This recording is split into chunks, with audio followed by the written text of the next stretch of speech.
destekleyebilirsiniz. Mübarez olacak.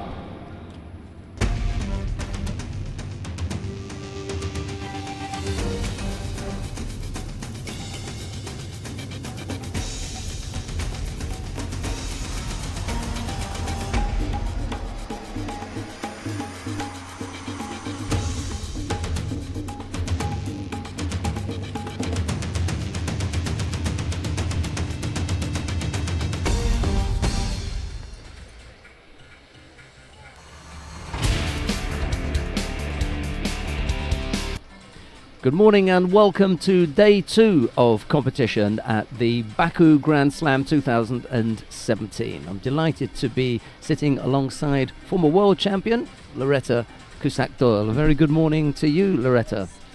May need to Sorry. pop your head out. Well, you're saying good morning and I'm saying good afternoon because it is 1 o'clock here, actually, isn't it? it's totally wrong. Very good afternoon. It's definitely a good afternoon here. Loretta's on the boil.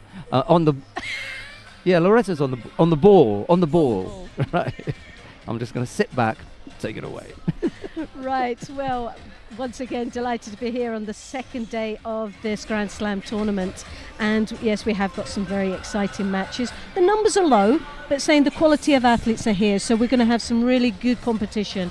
We have Alice Scherzling-Singer of Great Britain, obviously an adopted, well, as she says, she speaks very good English and Mum's English, and but obviously stays in Israel, and she had trained and competed for Israel for many years, and obviously now competing for Great Britain to our delight, as I could say. And so she's looking at the draw. She's obviously in the quarterfinal. Next fight for her would take her place into the semi. So she's got a good opportunity of repeating success that she had here in Baku. Okay. And but she has got Kati Poglu of Turkey, again a very strong athlete, and she will be a major contender. Took a bronze last year, and she's the number 2 seed in this weight category. Okay, that's the under 63 kilo category. What about the under 70s? Well, we have Yuri Alvera of Colombia. Obviously she's got to be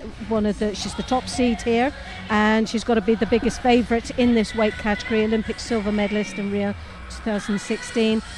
She obviously has a younger athlete representing the IGF that is from Venezuela, Rodriguez Elvis Mar.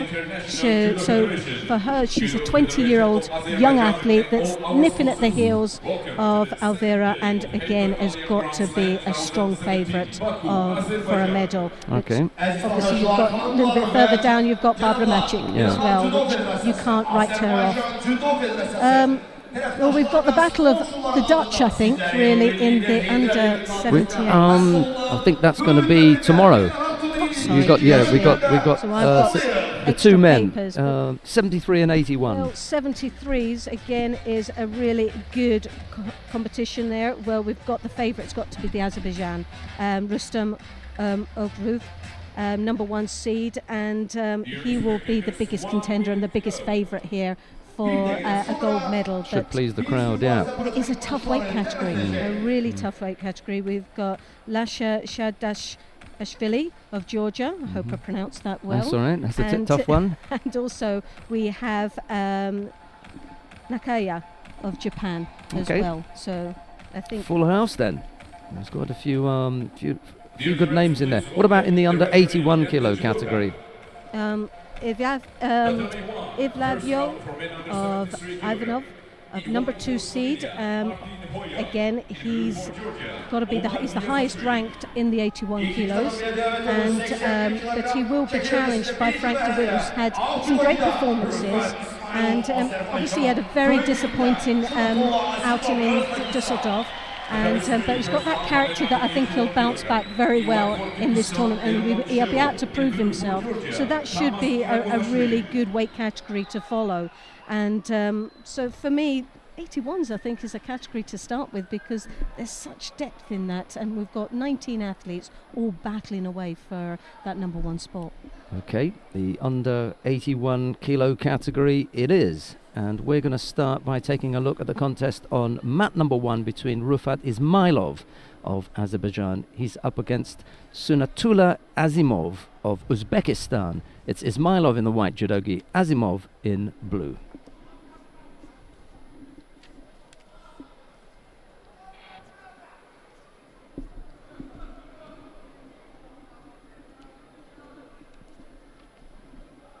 Sorry, so mat number 2, beg your pardon.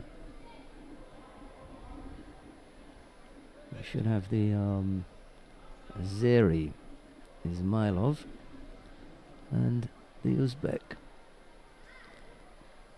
Oh, we've just Azimov, started yeah, this there you match. go. Yep, so as we'd expect, a great start from Azimov.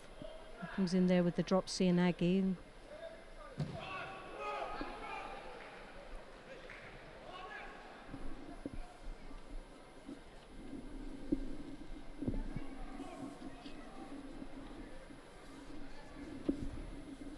Ismailov there with the Marotti Sianagi, and what a crowd pleaser that was. That's just woken up this group here. And a great start is into the Osakomi as well.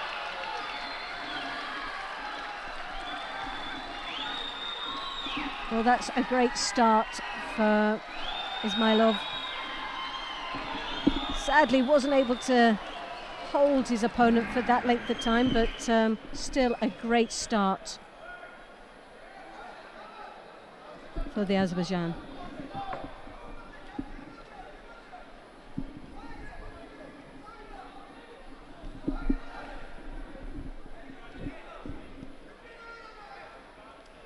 Two scores on the board for Ismailov. Nice start for him. The second score came from the Osakomi, I think, yes, didn't it? and that's right. It was so close to finishing, but just lost the head control in that Osakomi.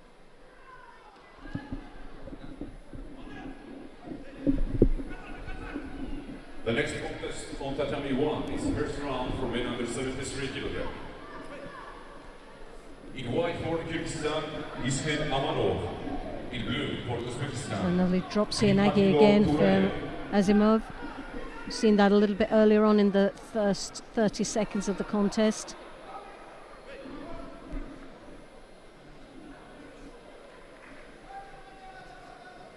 Ismailov there with the Kosota, breaking his partner's balance as he drops down into what looks to be the Sangaku, but it's now opt for coming under his opponent's chest there.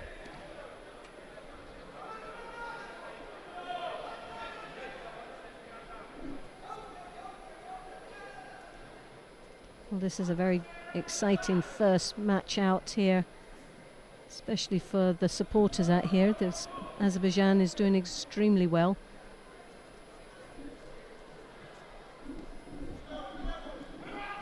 Ismailov defended well off that Ochigari.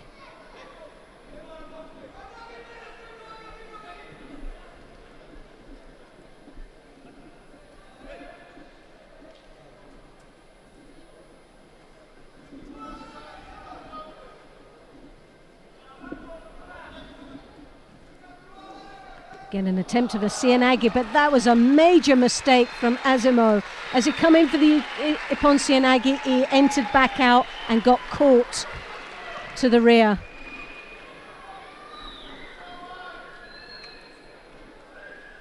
A major mistake there from Azimov.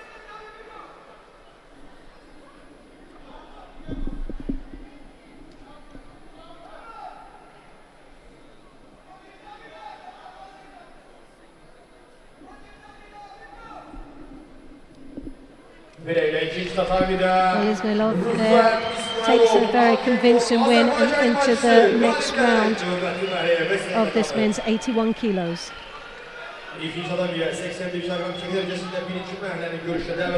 Well, coming up next, Georgi Papanashvili of Georgia faces Vugar Baymarov of Azerbaijan. It's Papanashvili in the white judogi, Bayramov in blue. So another Azeri takes to the mat.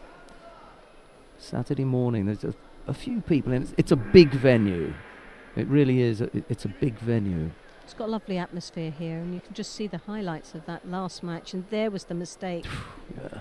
Now, first I thought, did he catch below onto the leg, but he didn't. He actually caught just above on the back, so that was count, but it just lost balance. He came out in for the Imponsianagi, and as he was entering out, lost the balance, and it was capitalized.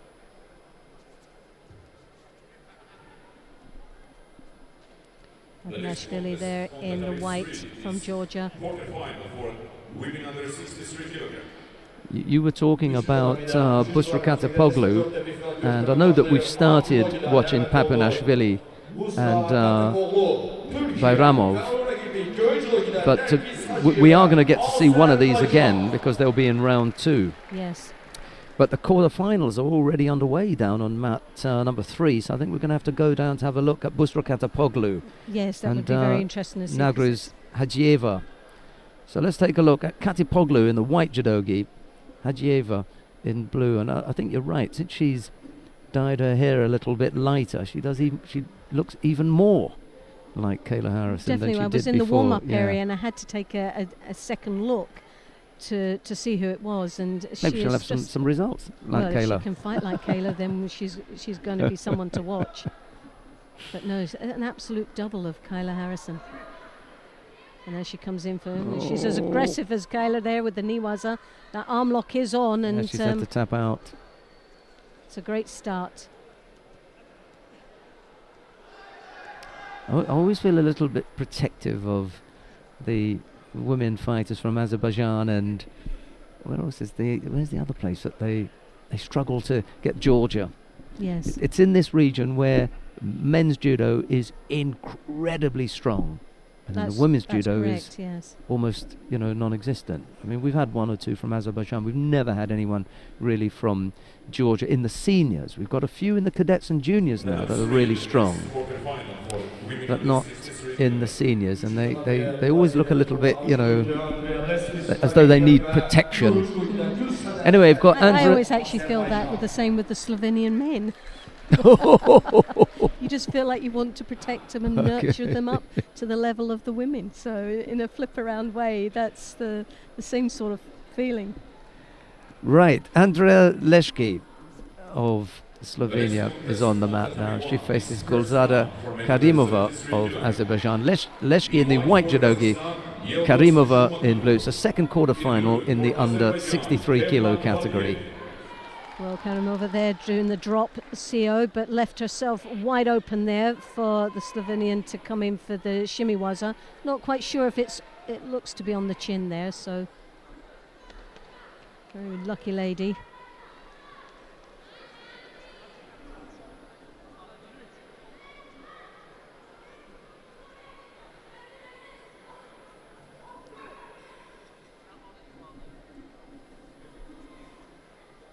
Leski quite strong in the grips there, taking a little bit more control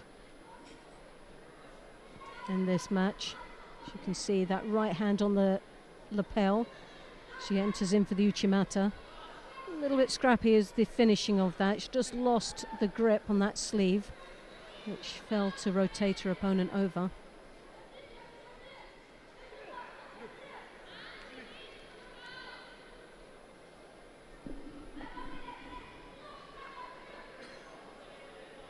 Karimova there looking for the cross grip, but settled back into having that left hand on the sleeve, but left herself wide open. She only on the one hand, and that Imponsianagi was there for Leski to pick up on as she works again into the Niwaza.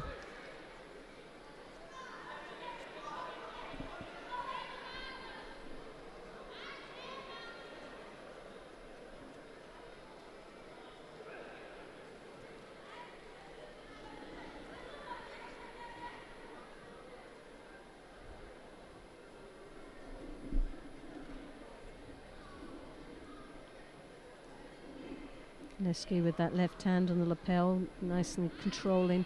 She slips around the back end of the arm. Right then comes over, switching both left to right. A lovely kochigari there. Looks up to see if there's a score, and now follows through into what looks to be the sangaku. She ties up those legs very tightly indeed. Now starting to work her opponent over.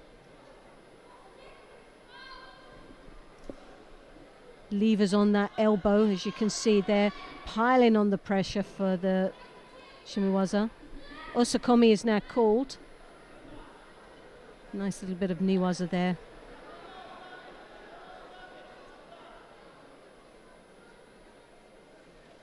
As you can see, a slight little faint tap goes for Karimova, who just didn't feel that there was any need to continue.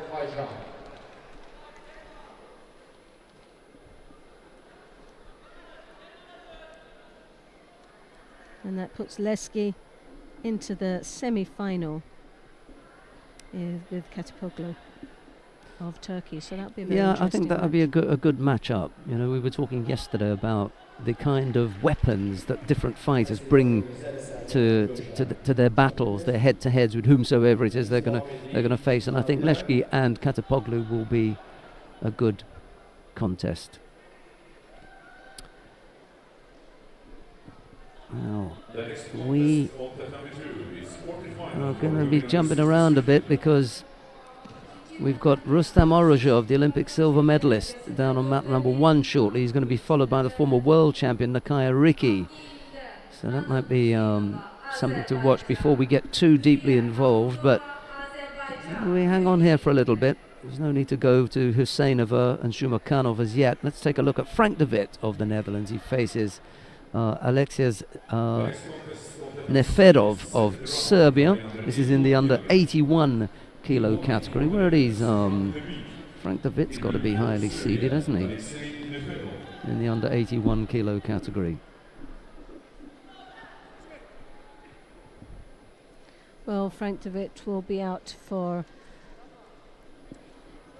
really sort of prove himself here this weekend in Dusseldorf. Had not a very good performance. He would have been very disappointed in that.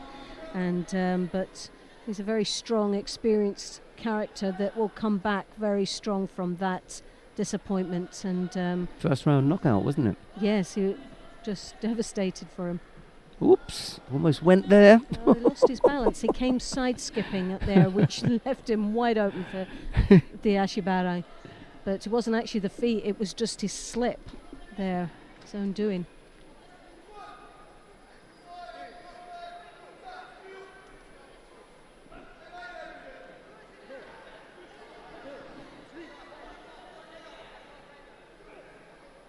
Who else is in here then? Ivelo Ivanov is the number 1 seed. Dorin. Well, assuming their attempt, and Frank de Witt, he's really not on form. There was another mistake he made for the Sutemi Waza. He came in with the Sumigeish, dropped, but he had his opponent on top of him, ready to pounce. Did very well to get out of that.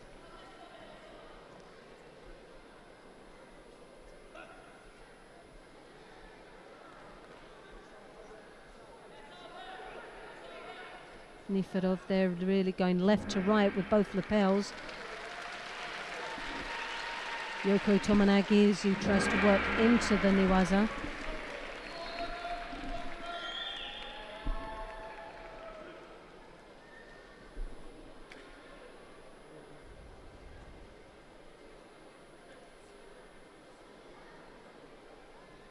Lovely Uchimata, a little bit slow and didn't have that sleeve control to finish it, but the height was there and definitely the threat.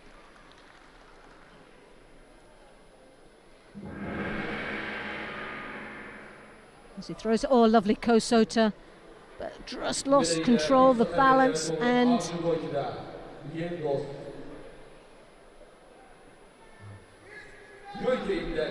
Nefedov there really just capitalised in that Niwaza.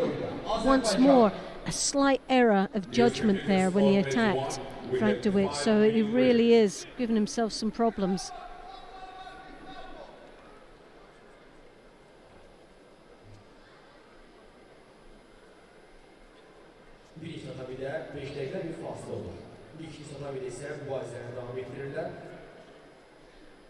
Whatever it was that they were looking at. It was the counter from the Kosota that the Serbian had done, and it was just the landing. Did he land enough to get the score? Well, obviously they felt that he didn't.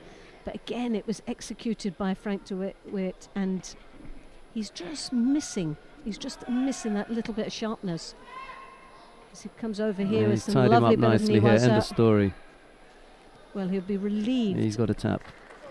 You know, he got that with the Sangaki, but he will be relieved to get that match over and done with. And the Fedov, when they were standing up, was going well. But unfortunately, he rolled over there just incredibly easily. Frankovic was all over him on the ground. He was very dangerous in standing because he was not only going left, he was going right as well, and he was opting for various grips, whether he didn't know what he was going to be strong at, but not having a true understanding what you're capable of doing yourself. How is someone like Frank de Witt going to be able to work out his opponent's next moves if his own opponent doesn't know?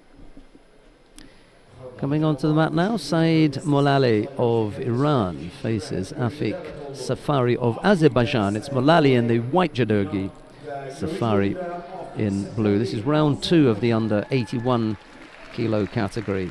19 judoka in here. Once you get past 16 will give you a straight, it's a straight 16, quarter-final, semi-final, final, but we've got 19, so there'll be a few buys in here in this round. Sorry, there would have been a few buys in round 1.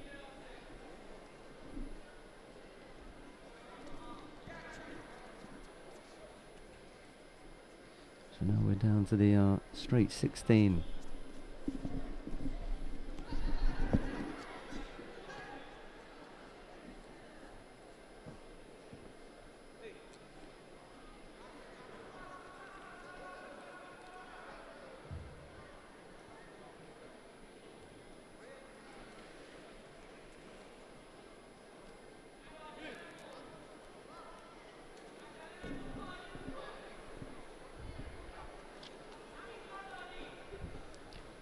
Safari picking up that penalty for just making things difficult for Molali by opening up the jacket, and we saw that a few times yesterday with some of the fighters getting away with it. Well, the Georgian referee this morning has decided, well, this afternoon, sorry, he's decided he's not having any of it.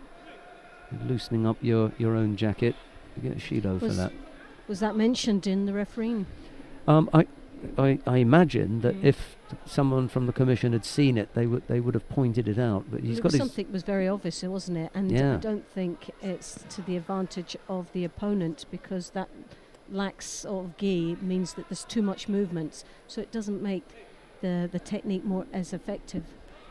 The Yoko Tomai there attempted, but 2 Shidos to Safali, who picks.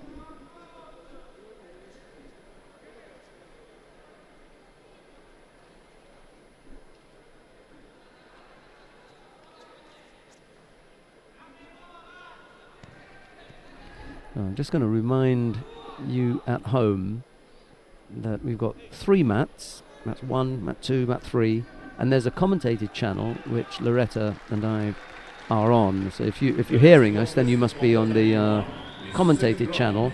From time to time, we're going to move mats, and if you are desperate to watch a particular mat, then just press the mat. Click on that mat that you want to watch. The raise in volume is caused by Rustam Orozhov taking to mat number 1, and that's where we're going to go. So if you want to continue watching Saeed Molali and Afik Safari, just click on number 3, you'll see that. We're going to go down to mat number 1. It's round 2 in the under 73 kilo category. Rustam Orozhov, the number 1 seed from Azerbaijan, faces Omari Niazashvili of Georgia. It's Orozhov in the white judogi, Niazashvili in blue. Well, yeah, this has got to be Azerbaijan's top favourite for the gold medal here today.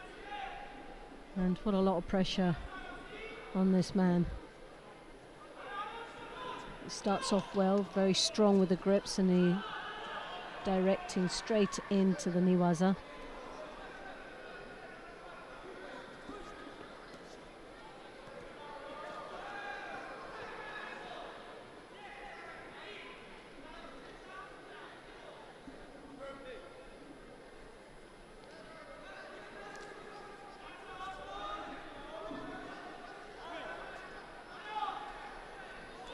Morojov there with the Kosota.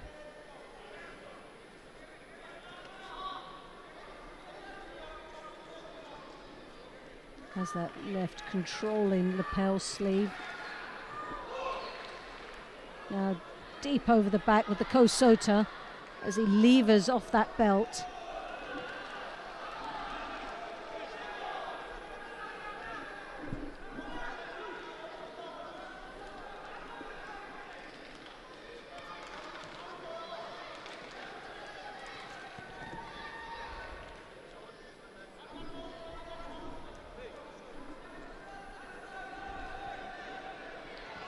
Well, definitely the danger is that left hand that comes over the top of the Georgian. Neyanashvili is desperately to keep that sleeve down. Not doing a very good job at the moment with it, finding it very difficult, but lovely Ouchigari there. Kosota, good combination of attacks there from the Georgian.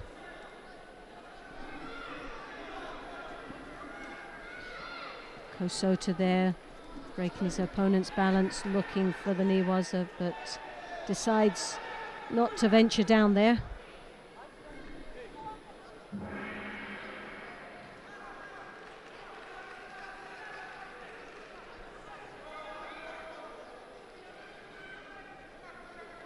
Here's Ashvili trying to hold on to that left sleeve.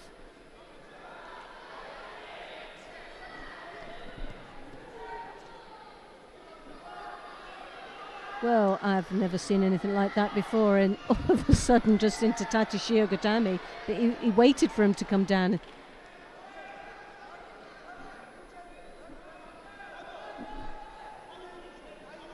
Not quite sure, maybe he thought it was a mate, but contest was still in play, and Urajov failed to sort of capitalise on that really. He had that opportunity to just finish it all off there.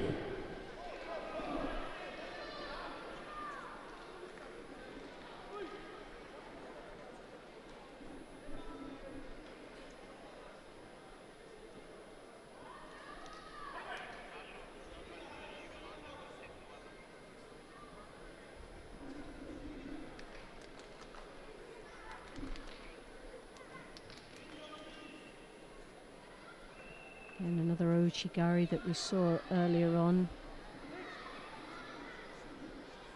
Hooks in nice, but just doesn't have that drive off the back leg to finish the technique.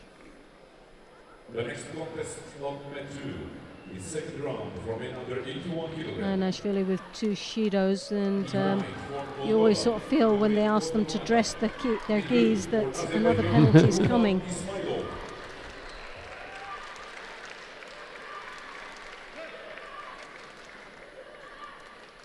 Well, didn't see that one, but grabbed the leg, another Shido, which there means a hand sokimaki. And Azerbaijan goes through to the next round, and he'll be quite relieved to get that one over and done with. Yeah, again, we come back to that that point. There was just too much going on with Orojov for the Georgian to handle. Very, very tricky fighter. His grips were very, very strong. That left hand that comes over, Neyanashvili just really couldn't control that enough. And when you're controlling, you're not actually doing your own judo either. So he was always on the back foot with that match. Right, coming on to mat number 1 now. Nakaya Riki of Japan faces Mohammadi Baron Manlu of Iran. It's Nakaya in the white judo gi. Mohammadi in blue.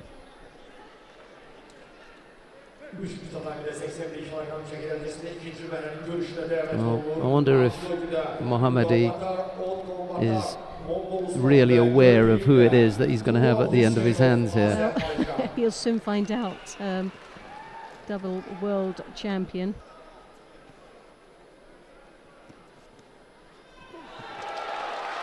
Nakaya there, working on the Suki Niwaza.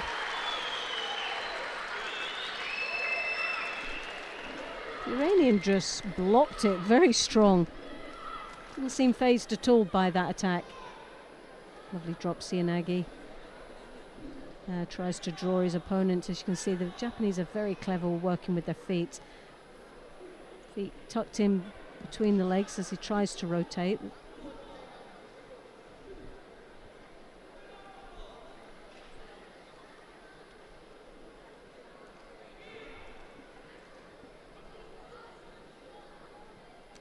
İkinci tatamiyle bakmanıza geldi. Kanalın bölgeler Rüfet İsmailov, Azerbaycan.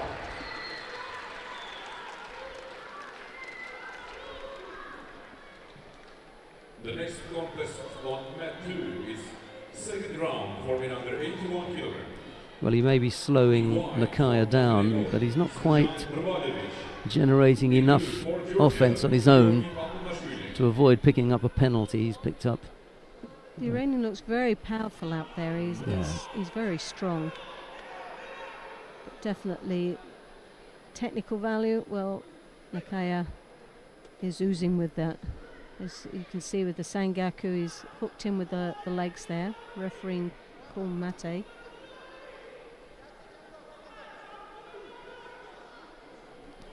You may have seen him at the Asian Championships or something, Mohammadi. It could be. We haven't got that information on some of the tournaments that they compete in, Japan and Iran in Asia. We haven't got all that information. It could be that they've had a head-to-head before. Because he's not out of his depth, is he, Mohammadi? No, he's actually a real gutsy performance here. He's not fazed by the fact that he's got such a strong athlete in front of him. There's no respect out there at all. He's just given it all.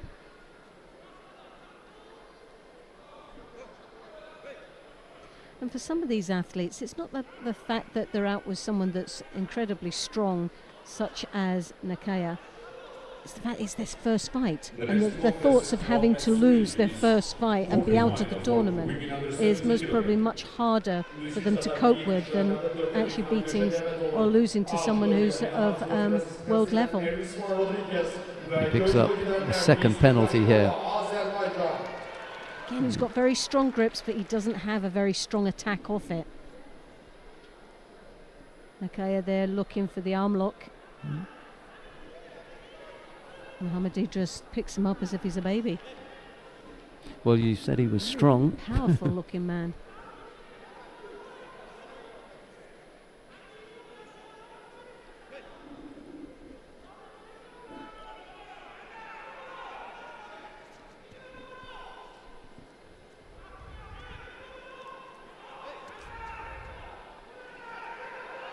Oh, Makikomi as well. Lovely attack. Well, that Game has on. thrown the cat amongst the pigeons there. That's really Game fantastic. Now we've got Well, a party. can this be one of the major upsets of the day? Hooked right over that arm and hooked across, and the Makikomi again. Is he brave enough to try it again? Sweeps that foot, breaks his opponent's balance. Again, he's piling on the pressure. Two things here, Loretta. One, he never looked out of his depth.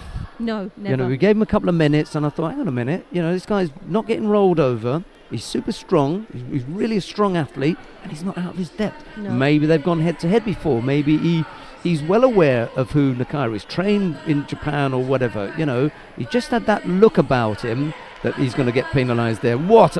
I don't believe it. I don't believe it. He gave that contest away. He's just so What on defensive. earth is he doing? Another Shido has got to be given.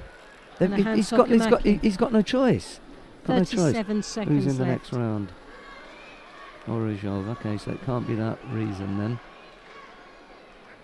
I don't believe it. He just thrown the double world champion for Wazari, and then the absolute out. schoolboy error, yeah. And it just wasn't as tried though he held it for a little while, he just stayed there. But I was surprised how defensive he became when he really wasn't showing that defensive side throughout. It's Bit no of a choice. Just Yeah. very poor grips. Very poor gripping.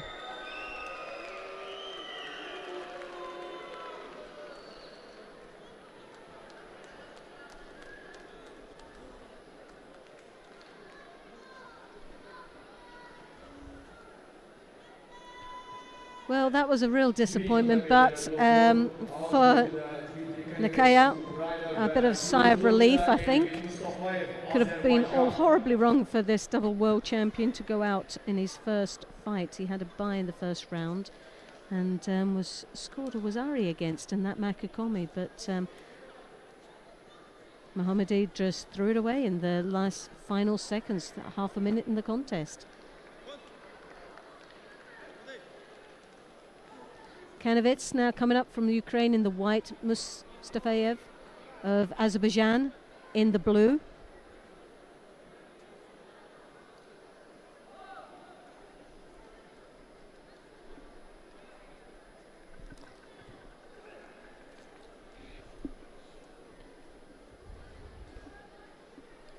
This is the second round of the men's 73 kilo category that we're watching right now.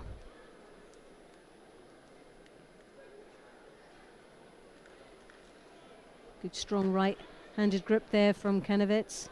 Oh, and a lovely side step. The next contest on mat 2 is second round for men under 81 kg.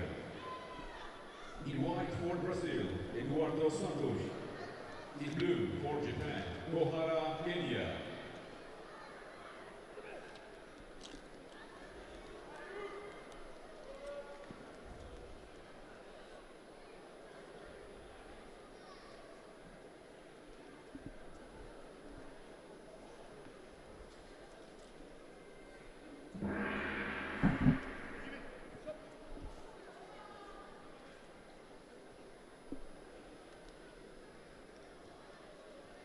Kanovets there, as you can see, with that right hand high on the collar as he attempts the Tomanagi there.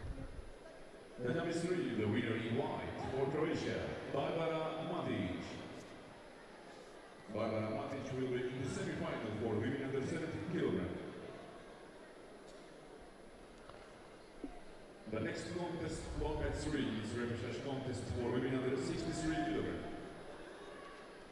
Üçüncü tatami 63 kilogram çeki derecesinde teselli verici görüşe devlet oldu. Afrin'de Nergiz Hacıyeva, Mustayev there desperately trying to get that sleeve. There was a lot of fumbling around with the grips, and both now picking up a Shido for that.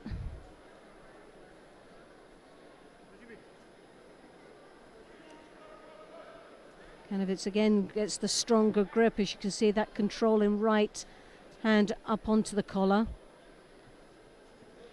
But again, coming across for the Uchimata, a combination Ochikochi Garis and the Uchimata in place from Mustafayev.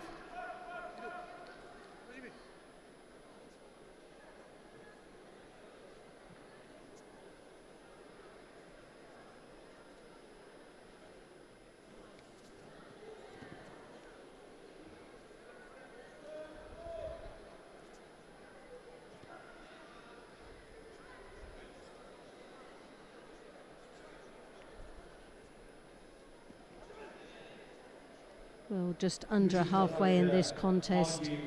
Nergiz Hacıyeva, devlet oldu. Üçüncü tatamiye Azerbaycan judocusu.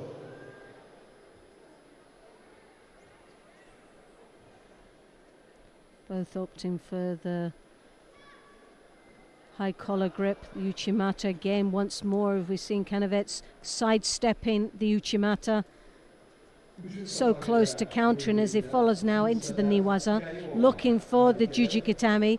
Nicely rolls over, some real excellent judo here in the ground as he looks to see what options he has. The arm lock is there, but he's also looking to see if there's an option for the Osakomi. Mustafayev there really doing damage to try and avoid the arm lock, but sadly couldn't hold on any longer. So Kanovets goes through to the next round of the men's 73s, and that was some excellent Niwaza transition there.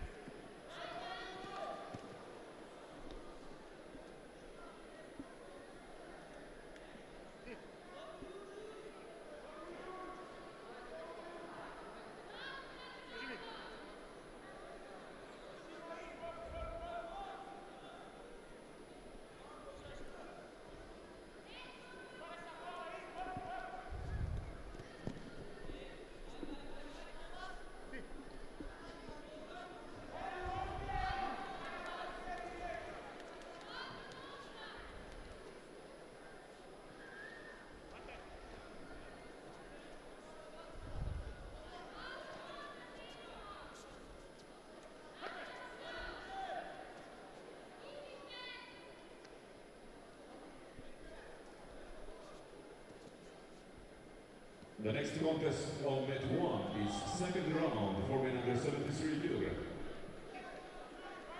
So now we have coming up very shortly Please welcome in white for Hungary, Ungvarin Milos. In blue for Uzbekistan, Jahangir Alimartonov.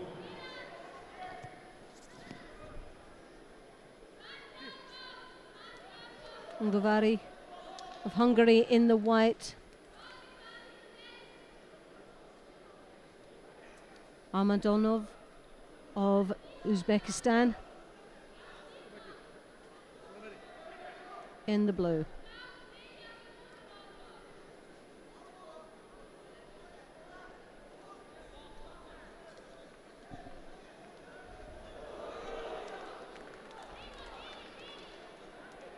The next contest of Met 2 is quarterfinal for women under 70 kilograms. İlk izlada bir hem judocuların 70 kilogram çeki derecesinde 4'te 1 final görüşüne devam oldu. What a flying start for the Uzbekistan. Amadova. Yuri Alveya, Kolombiya ve Gölge'inde Ayda Bakışova, Azerbaycan.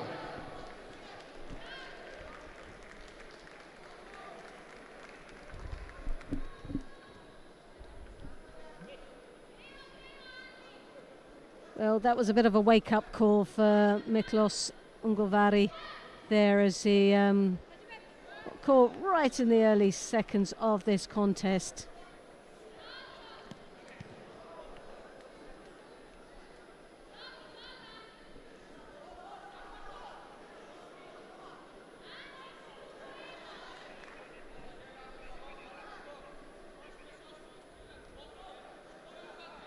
Well, Dropsy and Aggie there from the Uzbekistan.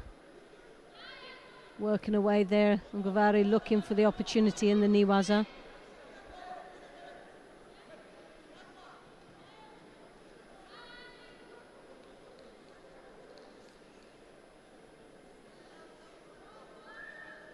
Well, there's a real battle on and quite defensive now, the Uzbekistan. As you can see, he's picked up his second Shido. He cannot hang on to that Wazari that was so fortunately blessed with at the beginning of this contest. And Ungavari is piling on that pressure, desperately trying to get back. He has the technical expertise to do so and the experience under his belt. But it all depends on how defensive or how clever the Uzbekistan is. As you can see, there's a nice bit of Niwaza happening right now. Rotates over, hooks onto that arm, but Osakomi. Ungavari there pins his opponent to the ground with what was a very shaky start in this contest. First thing in the morning. Well, not in the morning. First thing in the afternoon. That was a real wake-up call for him, and he'll be sighing with relief that that's all over and done with, and thinking what happened in those seconds, early seconds of the contest. But he's through, and he can compose himself again. Now coming on to mat number 1, we've got Lasha Shavdatuashvili and Faiti Puradal of Iran. But down on mat number 3, we've got the first of the semi-finals in the under 63 kilo category. Busra Katapoglu faces Andra Leshki. Should really go down there and have a look at that. Let's go to mat number 3. Loretta's going to have to do a lot of jumping around now because you know, the matches are definitely coming slightly, fast and furious, and they're slightly uneven as far as the rounds are concerned. Normally we're okay, you know, round 1 and round 1 across the mats. Very rarely do we get that far ahead of ourselves, but we've got a semi-final here. There's no score, 10 seconds left to go. Both fighters have picked up a single penalty. You're going to hear from Loretta Cusack-Doyle next, and she's going to be joined by former IJFA international referee, the double Olympic referee, Dave Brown, in a moment. Oh, that's wonderful. Well, as you see, Katapoglu there and Leskir, this is going to be a very exciting semi-final.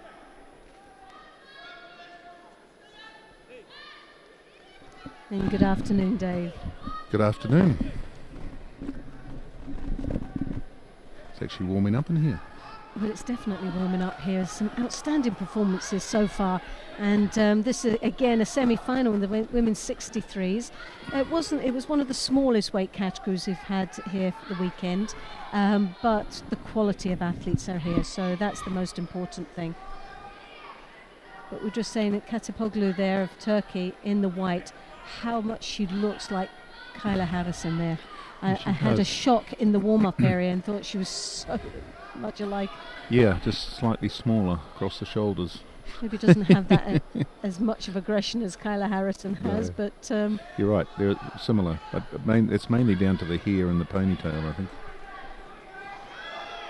possibly.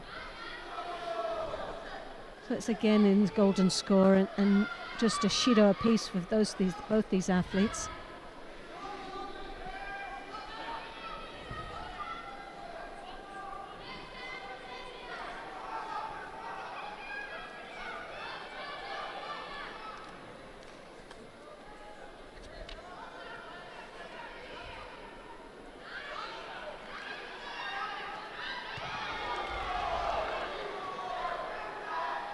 Well, both these they're just trying to size each other up.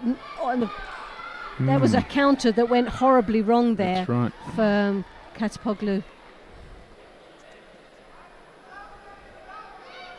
She reacted so badly to that, didn't she? I think it was just a real panic.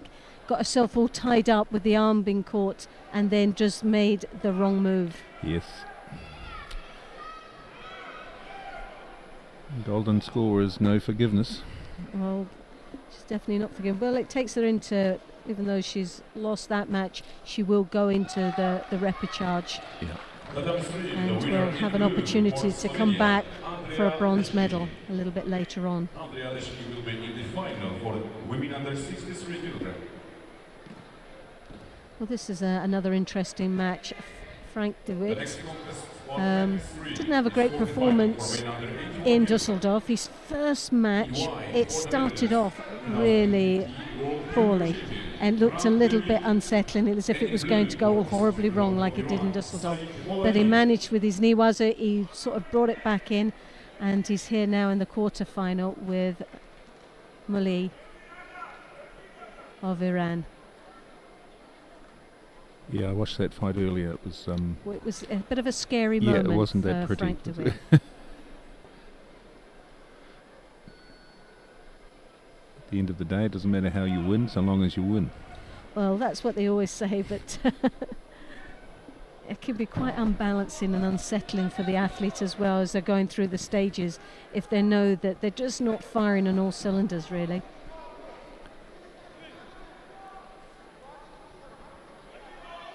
But he's looking a lot stronger here in this match. Well, he's down a Wazari now.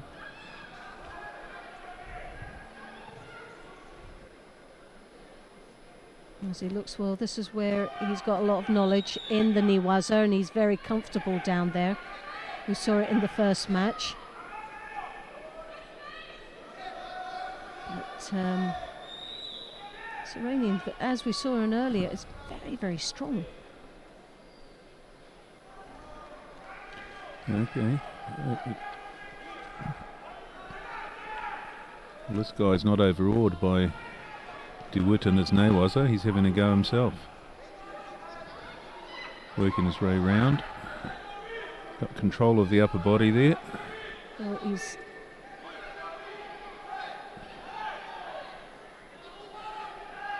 as you can see, it's that left hand of the Iranian that's over the top, but Frank de Witt is just trying to control it. You can see the anguish in his face, trying to keep that shoulder pinned, but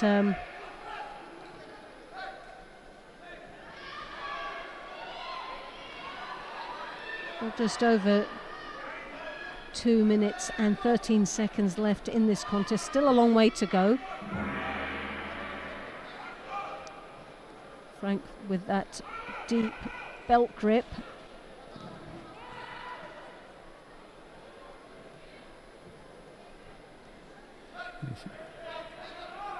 Looking a little bit scrappy down there, isn't it? Yeah, well, There's he was looking for the opening there, didn't come. So, but he looks like he's confident down there, comfortable and competent. Oh! Oh, yes! Oh! Winner in white for Bosnia and Herzegovina, Alexandra Samardzic. Well, that's a silent moment, really, for Frank de Witt, who Yeah. will be just shaking his head right now, thinking, what happened there? The next contest on mat 2 is But this is semi-final this for Iranian women is someone to watch. He is very dangerous out there. He's very powerful, and he has some really dynamic moves that threatens anybody. He defeated the Azerbaijan in the first round, and he totally destroyed him. And Yep. now here with Frank The de number 3, Witt. the winner in blue. So let's see the replay on that one. Of Iran, Saeed Bolaei. Saeed Bolaei will be in the semi-final for men under 81 kilograms. So it'll be interesting to see that one again and how it all sort of Quarterfinal finished. for men under 81 kilograms. The number 3. Possibly not. Not going to get it. No. In white for Hungary, Ungvarin Attila. In blue for Mongolia, Otkon Batay Ugan Batay. Ugavari here in the white representing Hungary, and How old is he now? He seems to be around for... Ukbata of Mongolia in blue. I know he's No, the Hungarian. He seems to be around forever. Very good fighter. Very sharp technically, you know. well, both him and his brother are Yes. very strong athletes, aren't they? And they've had some great performances in their time. Kochi dropping into the Niwaza there. The Mongolian straight onto the back, looking for an opportunity in the Shimiwaza, I think, but I'm not sure. Ungavari's quite strong and knows exactly what he's doing down there. He's defending quite nicely.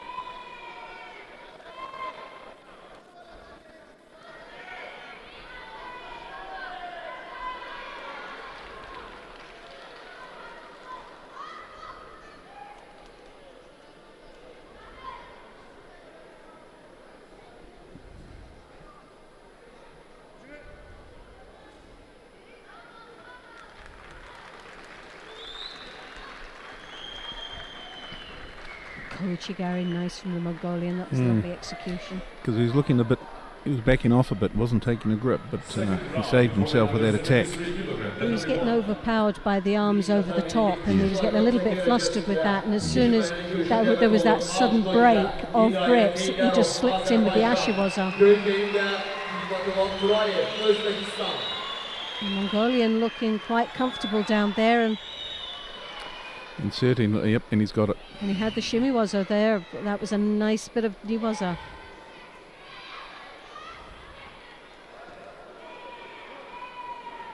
Ukopatav goes through to the next round.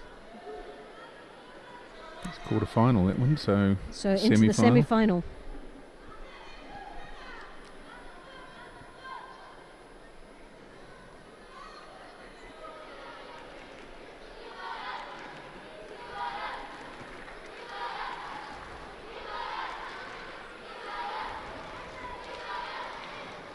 Well, he'll be up against Mulalev from Iran, so that'll be a very strong that'll and be interesting. Yeah. really interesting match. That will be very tough one for a The next semi-final. contest on mat 3 is repechage contest for women under 70 kilograms. So if we'll just hop across to mat number 2, where we have a semi-final with the women's 63 kilo category.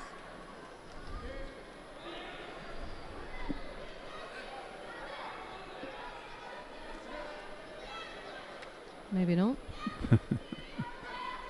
So we can pop across to 63s. And the mat number 2. Okay.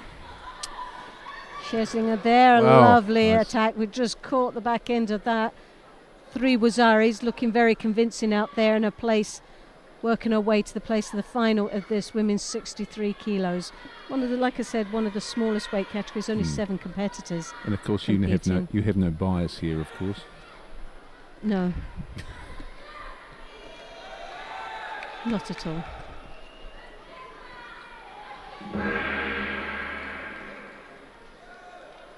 And I'm glad to say we actually adopted Alice from Israel. So for That's us, unusual. it's, Usually they're absolute going the other way. blessing.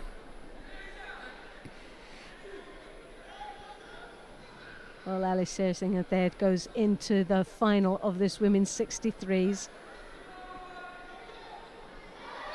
Talking to her a little bit earlier on, she has been plagued by injury and illness, so this is her first competition of the year, so she wasn't sure how her day was going to pan out, but it's a great start, and that win takes her straight into the final of the women's 63s, where she'll be up against Leski of Slovenia, so that would be a very interesting, challenging match for her. So where does she fit in the Great Britain scene?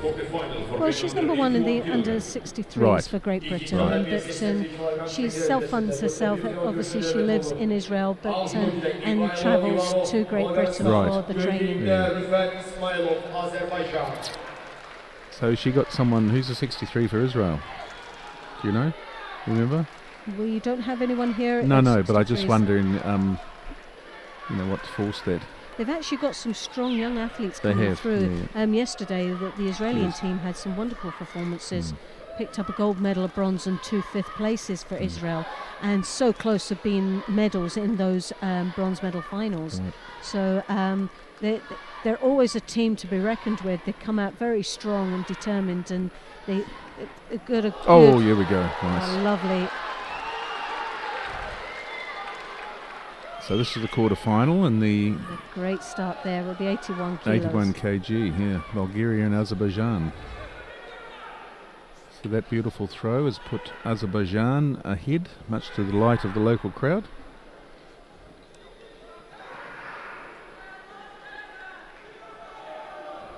Rafet Ismazlov of Azerbaijan, and that definitely, he came out in his first match and just woke up this crowd. That's right. With a lovely performance there in the first round. And again, another great attack. Not quite enough, but...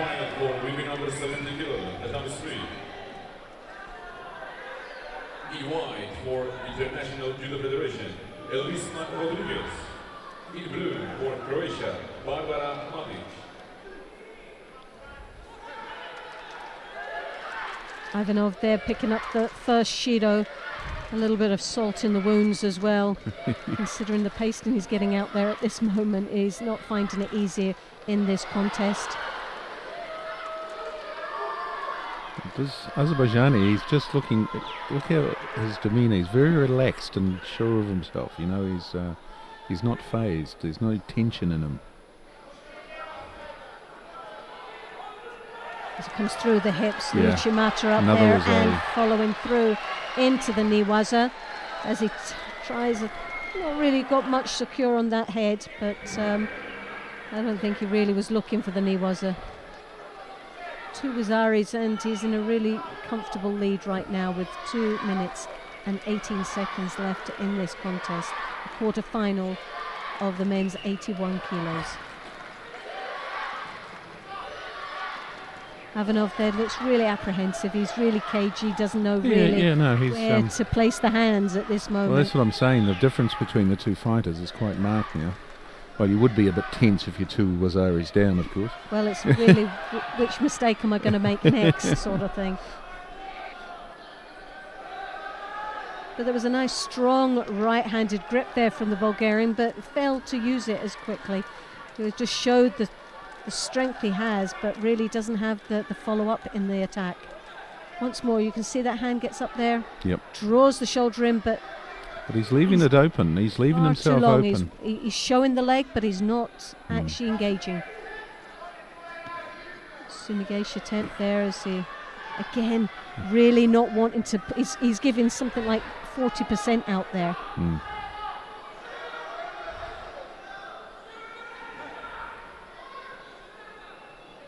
Ismailov there working in the Niwaza, but once again, I think it's more the time ticking away for him. Just notice the clock's not moved.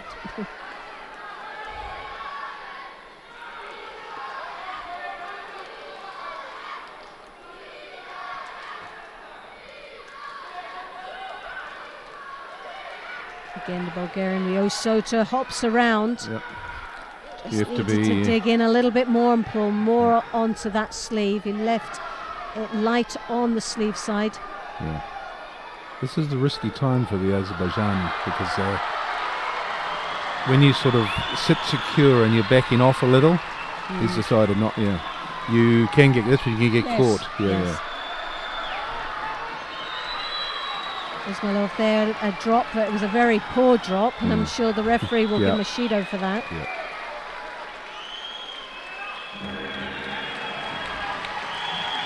Ivanov there with a grip, that strong grip we've seen many a time, but very slow to follow through with an attack. But you know that he's got some good techniques there, but seen the Osoto, the Uchimata, the Sutnigesh. Oh! Nice Ismailov move. did very well to get off that. He really worked well. Wasn't far off. Very close.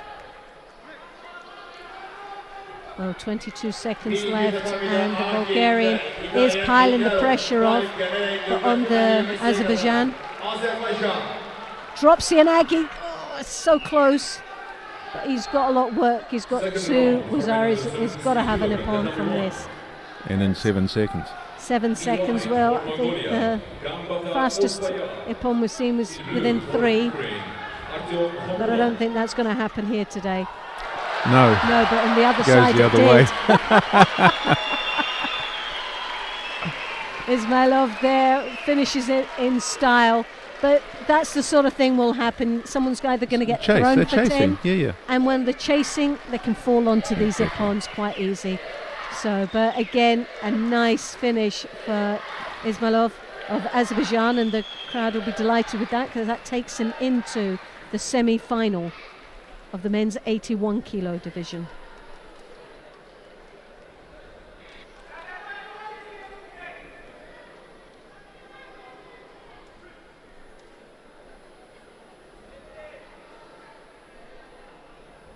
İkinci tatamide Göngeyim'de Rüfen İsmailov galip gelerek yarı finala vesileyi kazanır Azerbaycan.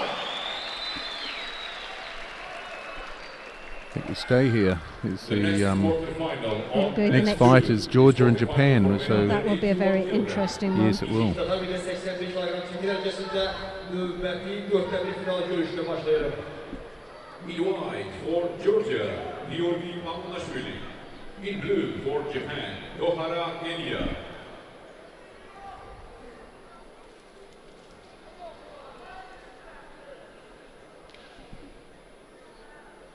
And there's the highlights of that last match. Last throw here. Superb. Lovely finish. Only just made it through to an Ippon.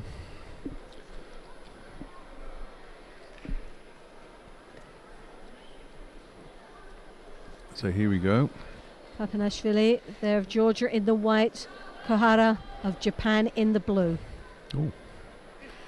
It's the quarterfinal of the men's 81 kilos.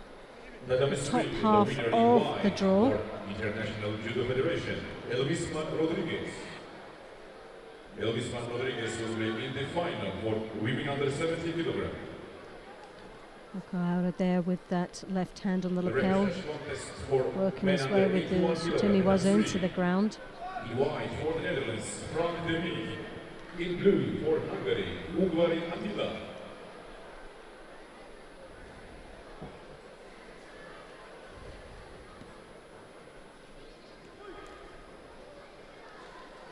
Papanashvili there showing that right side extremely cautious as he enters in and hooks there with that Uchimata, falling very quickly to the ground.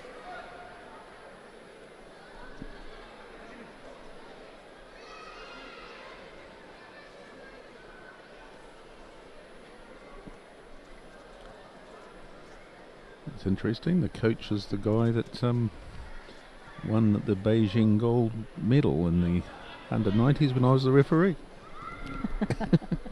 Did you penalise? No, I penalised, don't say it too loudly, the Azerbaijani. Oh, right. Well, you better not say that too loudly. Not here in Baku, anyway. No. Well, Papanashvili there is looking very cagey. He slides in on the right side. Doesn't seem to want to square up with Kohara. They're still very feeling out stage, but it's coming up to 2 minutes gone. Nothing on the scoreboard.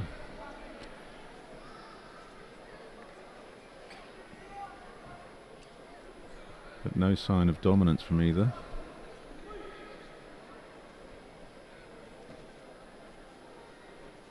Nice controlling grip there of Kohara there with the left. Hooks in on that lapel, blocks in, but also uses it as a controlling grip. Switches it round the back. That lovely Marotti Sienagi there. Yeah. The Japanese is going to get penalised, I think. Well, he's been threatening that for a little while now. He's started off, but they tend to take their time a little bit. They don't seem to get phased by the Shidos. For them, it's about setting up the technique. They don't fire in as many as they can. They just make sure they wait and they've got the right moment, so every one counts. Reserving the energy as much as they possibly can out there. Especially when you're going into golden score. In some cases, yesterday we saw a golden score for 4 minutes. 8 minutes out there, and at that stage, it's just about condition. See, there's the Shido. Oh, there we go. Take back there. Kosota following through into the Niwaza and the Osakumi there, but the Georgians are very powerful, and it would have been unlikely to hold him just in that grip. But again, he still isn't out of the woods there. He's got the shimiwaza as well. He's left himself a little bit open there. He's got the arm. And the arm as well. So there's some nice bit of Niwaza going on here. Good with the referee keeping that in play. Yes.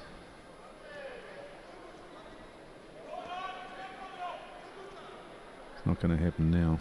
Too tight. The Georgian has got the arm in tight, and he's very strong in that position. The Japanese not worried. He just takes some more time off the clock. Look at this counter. Beautiful. Beautiful counter. Yeah. It's almost a nippon. Quite easily.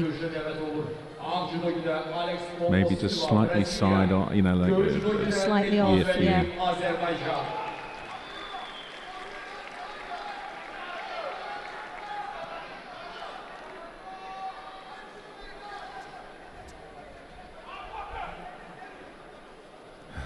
Well, he's closing down now. Really starting to look very tired. And sometimes you see this with the Georgians. They look tired, but they aren't. No. But it's just their body language that they're selling this, I'm ready to throw in the towel, and all of a sudden, bam, they come out with a counter, don't they? Yeah. So they tend to lure their opponents into a false sense of security. That's right. But not a good sell for a referee. If a referee's looking at that, they tend to say, well, that they're just disengaged in the contest when the head starts to go down. That's right.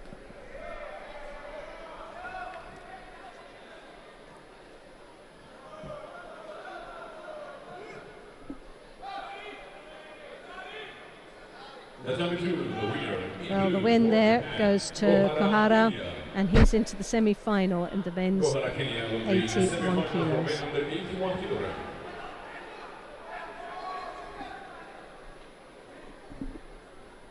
The record contest for women under 70 kilograms, number 2. İlk tedavide 70 kilogram çekim derecesinde teselli görüşü Mehmet olur. Judo'da Ayla Bakışova, Azerbaycan.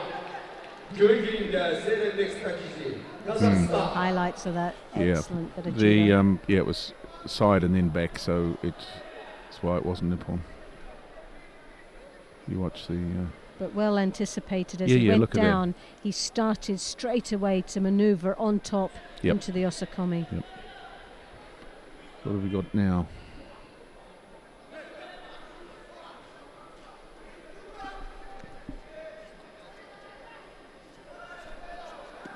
Bakishova of Azerbaijan in the white.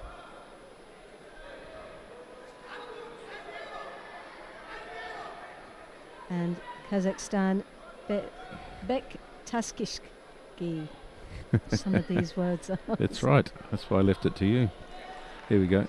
And a lovely finish there. We haven't got it yet. Oh, so close. hips, knees. You see those legs that are apart a little bit. Yeah. You need to cross over those legs and get that tighter on the arm and shoulders to stop the shoulder from levering up. Because what's happening is the back is coming up with the shoulder. Yeah. Took a while, but well, it did take her a little bit of time there. Some of these women have very flexible arms. And that's why it's so important that they pin the crossing over the legs and pinning the chest to the ground. Yes. Because the arm has so much more flexibility. Yeah. And if you're allowing that shoulder with that extra movement, it's very difficult to put an arm lock on.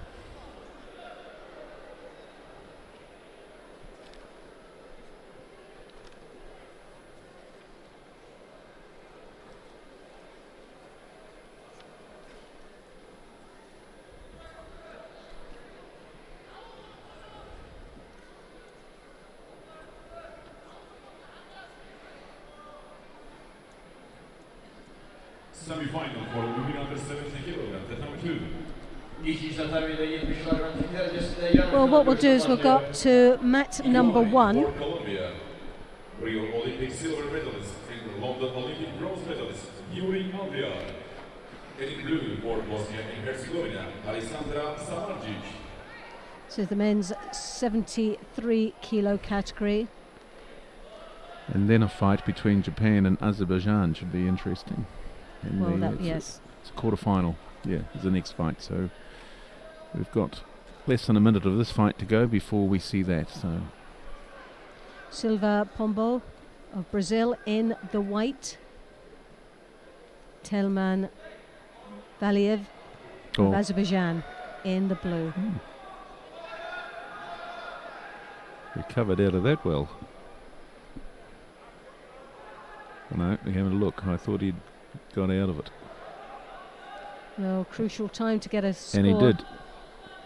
Well, I was a very lucky man with 40 seconds left on the clock. The timing would have been perfect for a score just then. Yeah. Lovely switch there. Renoso Tagara in one direction and then switched underneath for the Sianagi. Surprisingly left himself with that much room to be able to manoeuvre under.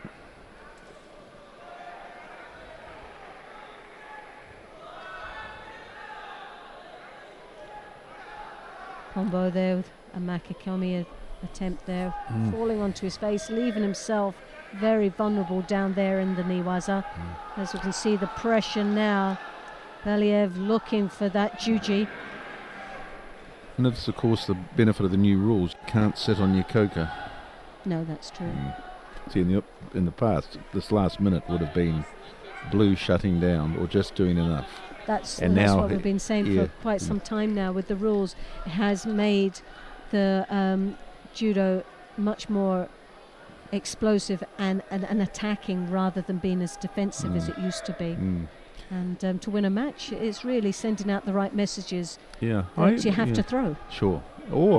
And you have to be active. I still think we just haven't got it quite right about penalising harder in the first 4. You know, quite often you see a golden score occurring and someone's got 2 shidos.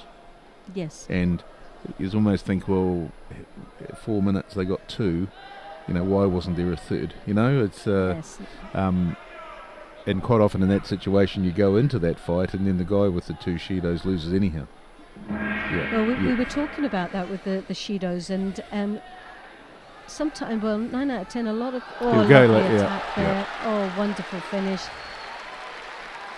Valiev there scoring upon the arm right round the waist, hooked him up onto the hips, and through he went. The Azerbaijani team's doing much better today, aren't they? They've got some strong people in these categories. Strong men in this category. Well, they've got. They've always produced some really strong athletes, and they've got a good chance of a gold medal today. So, and for the crowd, you couldn't ask for any better, really. Is this their best chance in this? In the 73s? Well, what we've got here, a quarter-final coming up. Well, this will be the decider. This is the one where I think they've got a good chance of a gold medal. Right. This quarter-final, but again, Nakaya, Japan is not going to be an easy match. So Rio Yaylık Kuralları'nın gümüş mükafatçısı Avrupa şampiyonu Rüstem Orucov, Azerbaycan. Orucov, he's obviously the top favourite for the final, but he is up against Riki Nakaya of Japan.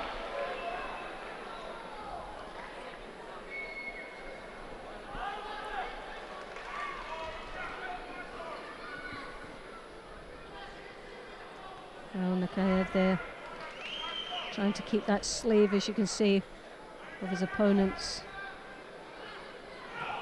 left side.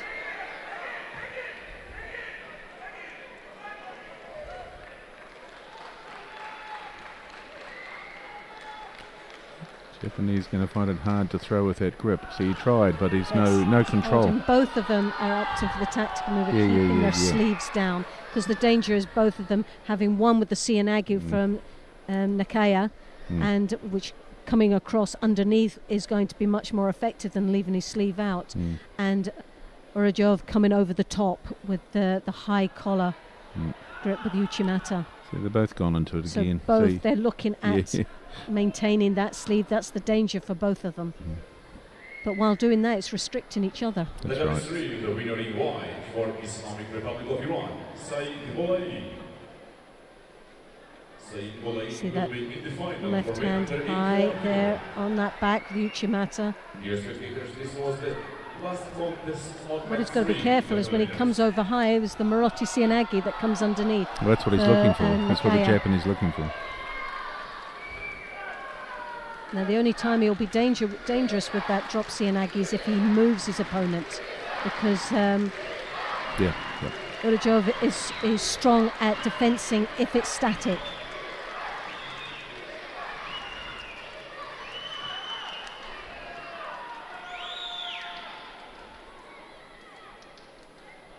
Well, Orucov there accidentally catching his opponent in the eye.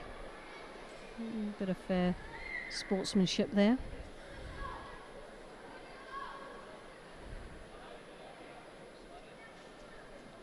Orucov there with that left. Oh, here we go. Oh, cracking Uchimata. Something I wasn't expecting from him. No, I was looking for the Seonagu all the time, and it was the angle that you weren't expecting. I don't think we were expecting that Uchimata.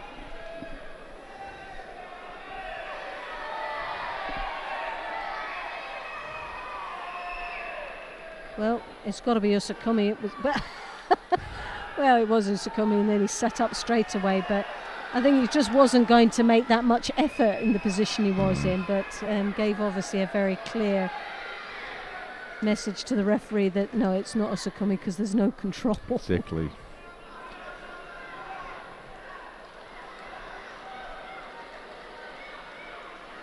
There's very little of his body over the top, you know. Well, the leg was actually under the back, wasn't it, where the belt level was. So it was more of a rocking motion. Yeah. So yep, there he goes with the crowd saw a lovely dynamic move, but might have been a bit finish. Might have been a bit frontal. I don't think it I was think a Rosario at they'll all. have a little look.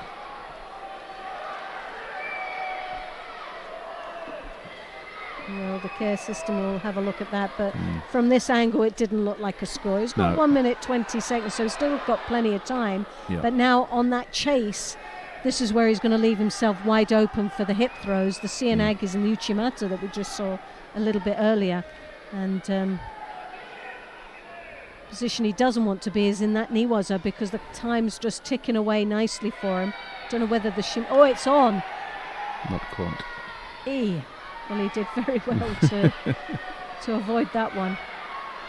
He's got to worry about his leg now. Well, Keeping it's that going to be leg. hard. I think he might come out here. Well, I think we can see the Azerbaijan's gold hopeful slowly disappearing. No, he's got out of it. Still not over. Well, it's leaving this very exciting.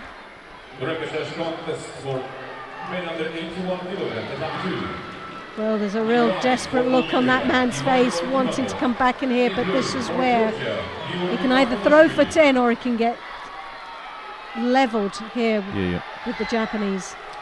But he needs to be up. He needs to be actually much more Gotta be a precise in his attack. Penalty for blue. He cannot afford. He's still got 20 seconds. Japanese on the shutdown belt. He's shot. on the belt. Can he do the catch to the rear? It's only a Wazari in it, so could go to golden score, but it's looking very unlikely now. Nakaya. Another one for the. That's what should have happened. It was a false attack. Right on the edge. Oh, you just want this to go into a golden score. It's such an exciting match that you just really don't want it to finish. Well, Nakaya did very well to keep his opponent at bay and takes himself into the final of the men's 73 kilo category. No, that was a semi, wasn't it? A quarter, wasn't it? Oh yeah, it takes Yeah. him into the Yeah. semi-final. Well, that was very exciting. A good match. Very strong indeed.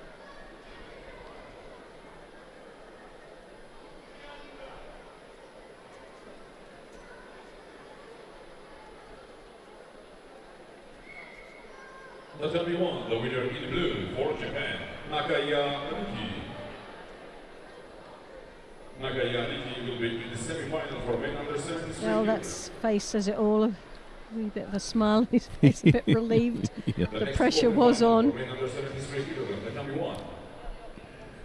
In white for Ukraine, Dimitrov Galives. In blue for Hungary, Ugvar Nikos.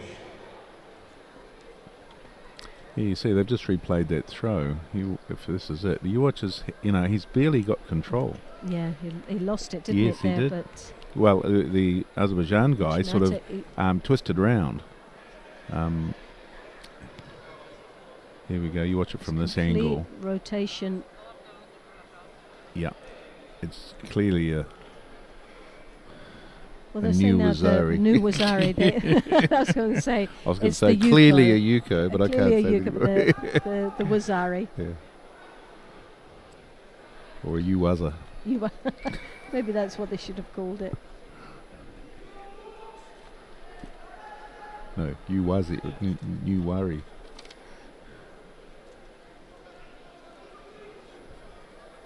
Or something along those lines. Well, now we have the 81 repechage. I'm just checking to see whatever. Well, if we stay here, then we've got there's a quarter-final coming up, isn't there, in the 73s on this mat with Georgia and Azerbaijan. Gambata. Yeah. So that would be a good match to watch. So we'll stay here with this match. Remember, if you're out there watching and there's other interesting fights out that you would like to see, all you have to do is just press the appropriate button and you'll be able to watch the live coverage. Or you can stay with us, which is just as nice.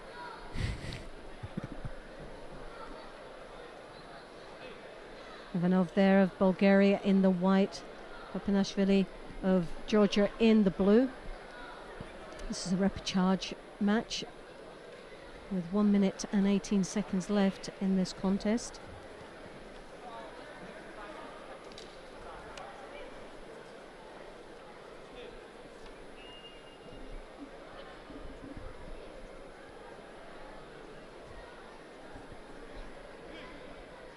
Well, Papinashvili there picking up the first Shido.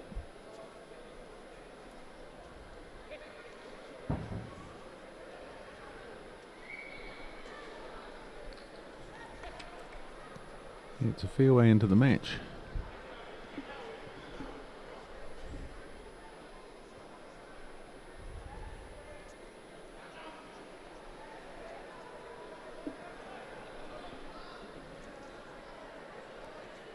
Well, really restraining on that sleeve as he tries to work it into a Makikomi. Looked a very defensive sort of posture rather than an attacking position.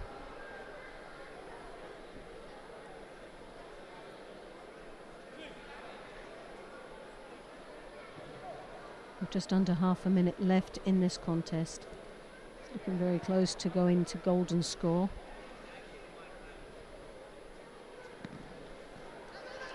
Right, And here we go. Oh, lovely attack there. Yep. Now that puts Ivanov there from Bulgaria in the lead, and the timing couldn't have been perfect. Well, 6 Here is seconds it. to go. We've seen an Nippon. Here's your theory about the Georgians looking tired. Well, I think this guy is tired. Yes. Well, he was like that in his first match as well. Oh, look. Oh, Papanashvili just really doesn't want to engage anymore in this contest. He's now got a headache. Placing the hand on his head. It's either, what have I done, or... There was a funny action there. It was almost like it was a counter.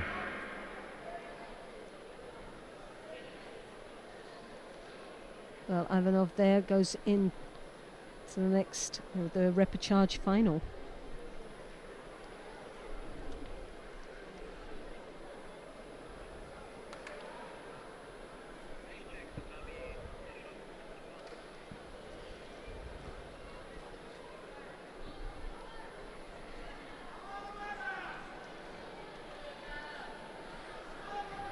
The number 2, the winner in white for Bulgaria.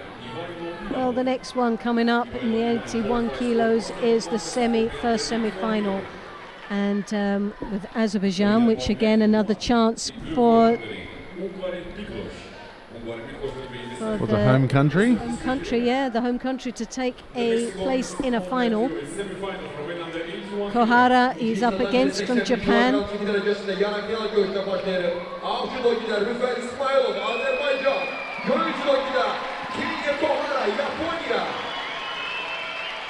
The number 1 quarterfinal for men under 73 kilogram. Bir adam 73 kilogram çeker arasında 4'te bir final görüşüne devam oldu. A Game'de Londra Olimpiyatlarının galibi, Rio Olimpiyatlarının bürünç medalcısı Lasha Şafradoshvili, Gürcistan ve Göğ Game'de Paris'te geçirilen Grand Prix'nin bürünç mükafatçısı Hidayet Heydarov, Azerbaycan. Well, a chance here for Azerbaijan to get a athlete into the final here in the 81 kilos. Oh, yes, lovely. Yes, a wrap. Oh, well, I think that says it all. I bet he's thinking, just don't let it be a Wazari. Well, the other thing is that the Japanese guy actually had his hand Absolutely amazing. and blocked. Ismailov there can't believe what's just happened. Well, he wasn't expected to be that easy, if you like. I don't think so. No. I think he was out there for the whole 4 minutes in a real battle, but that was definitely a crowd pleaser. I can't wait. That was so quick. I just can't wait to see it again. And Kohara there just totally shocked.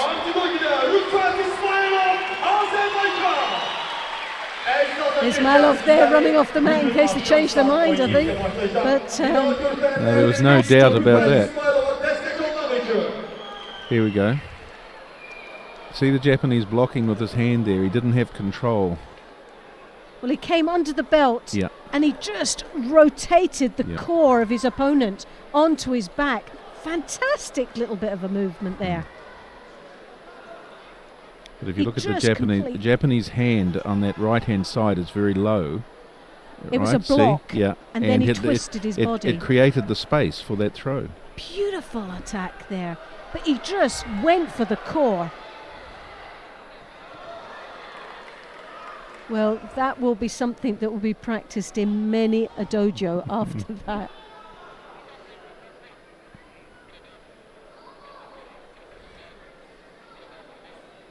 Well, it's got to be one of the throws of the day, that.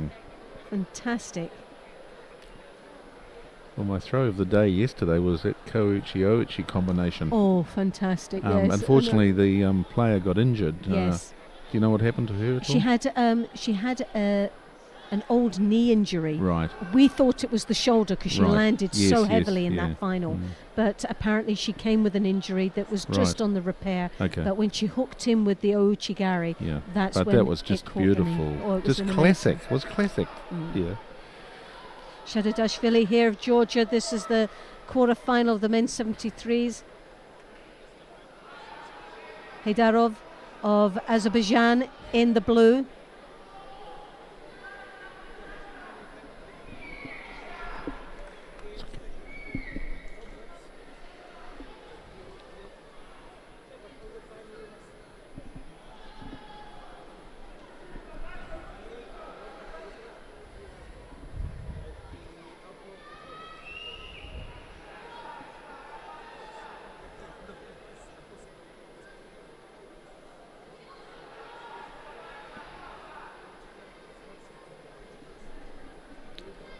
You'd expect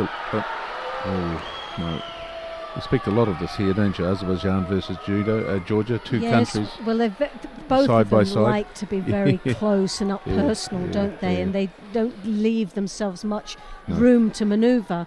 It's a very, very tight, drawn match. As you can see, both of them are feeling really comfortable when they're that close. Yes. Uchimata there, but the arm was so flexed up high that he really didn't get the opportunity to rotate around. Shavidashvili there picking up Ashido, so it's one apiece now with 1 minute left in this contest. This is the quarter-final of the 73 kilo category. Osotagari there. Yeah, he's got it. Nice finish. Good timing. A Wazari on the board for the Georgian. Just on the side of the upper body was enough. Now he's working himself there in the Niwaza, tying up the upper part of the body is the most important thing there. But he's doing it the wrong way round. He's trying to get that leg out first, but as you can see, there's no tie up in the top. Oh, and he had the leg out as well, but he was concentrating on the top, and he did. Yeah. And that's the big mistake that most of them made. They concentrate so much on getting the leg out, but they forget they haven't got any upper body control. Yeah. Look at that Osotagari in very deep. Yeah, it was. Yep, no problem with that.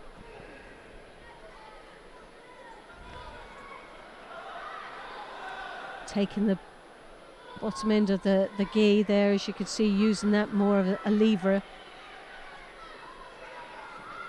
Very unorthodox grip there, as you see the skirt of the jacket. Yeah. Of course, as long as it's out, you can do that.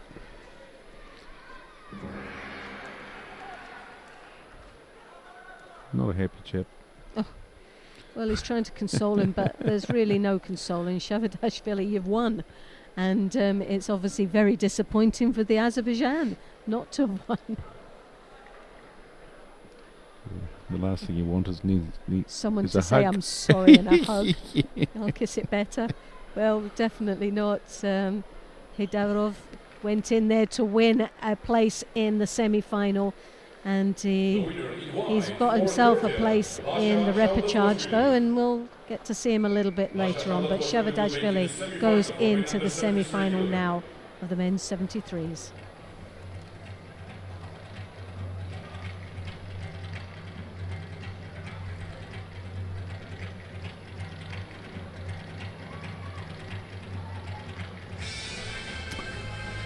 So at the moment, the Oni will stay with mat number 1 because it's the last mat operating. So now we have Ganbatar of Mongolia against Valiyev of Azerbaijan. And this is the men's 73 kilos quarter-finals. Yeah, well, the largest division, of course. They're going to take the longest. Yes, 19 athletes in this category, and the winner will be up against Shavidashvili that we've just seen in the previous match. In the semi. In the semi-final.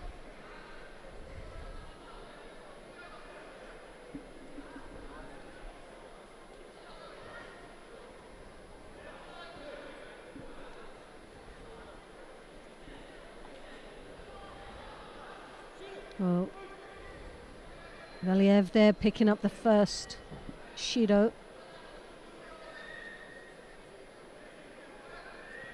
We've just seen his teammate go out in the last quarter-final.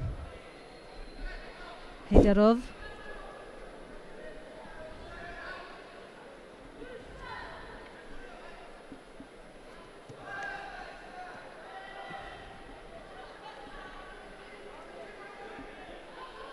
And Heidarov will be disappointed because he got the bronze medal in, I believe it was in Dusseldorf. No, it was in the Paris Grand Slam where he actually beat the top seed Rustam Rajov. So to take that bronze medal. And the second Shido being awarded to Valiev and one for Gambatar. Still 2.5 minutes to go and already 2 Shidos on the board, leaving himself in a very vulnerable situation. Almost like a double movement. The initial movement didn't appear. They're going to have a look. It was a second movement which may have been landed on the side if you regard it as continuous. Whether there was a break or not is what we'll be looking at now.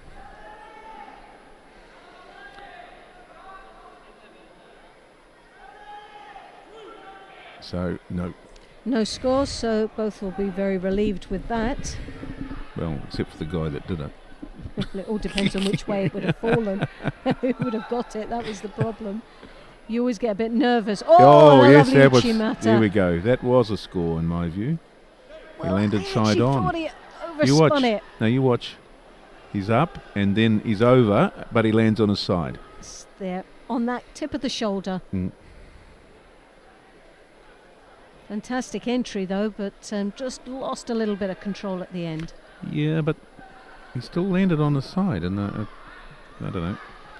What do I know?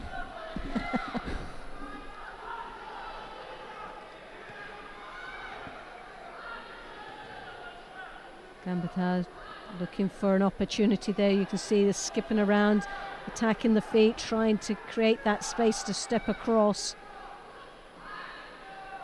Valiev there tightening up the defences. Yeah. But look at the posture between the two. White is nice and upright. He's going to be open and use his feet right, to create that space. Yes. This guy's been a little defensive, and he's got to be careful. A minute and a quarter to go. He's got 2 Shidos already, and White is applying the pressure to him. See how look at his posture. Look at that. Gambatar there, great position to be in. He's got a good strong grip, controlling nicely. Yeah, and it's just a matter of time. We're going to see another Shido, aren't we? Well, no, well, he attacked then, which might save him. Did you think it was an attack or just a defence? It was enough. It was enough to say, okay. Here we go. Oh, lovely Uchimata. And well, that says it all. That's just a lovely finish to what looked like was being set up all the way through that contest. Valiev was just really surviving out there. I don't think even his attacks were really based on a defensive sort of reaction. Well, he got 2 Uchimata throws. One wasn't scored. But it wasn't as nice as that one. Definitely not. Well, that's a nice match, and there'll be an interesting one against Shadadashvili later on in the semi-final. Someone will prove me wrong, but Mongolians doing a Uchimata is not that kind of classic Uchimata like that. It's not something I normally associate with the Mongolians. And that's a perfect example of an Uchimata. Very look at that, beautiful textbook style. Even the grip and lapel, the head, sleeve, total control, the hip through, lovely control. Beautiful.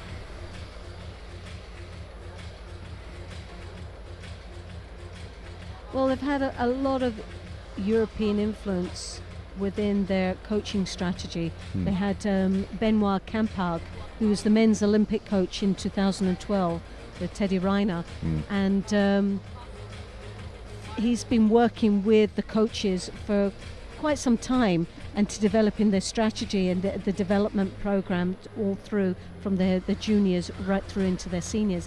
And I think you've seen a little bit of influence coming through in that. Yes, yeah. No, that was beautiful. Classic. But for me, it all started from where he was upright, Yes. and the other guy was bent over. You can't. That's right. It's just classic. He doesn't have example so of when far to enter. to go in. Yeah, That's right. yeah.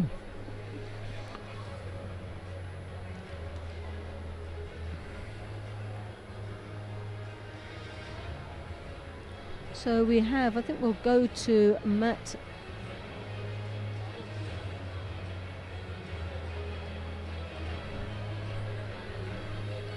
This is all on this mat, isn't it? Well, we've got semi-final. We've got 2 semi-finals coming up.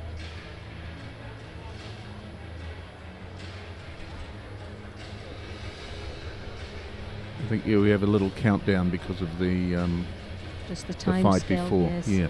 So there's 4 fights left.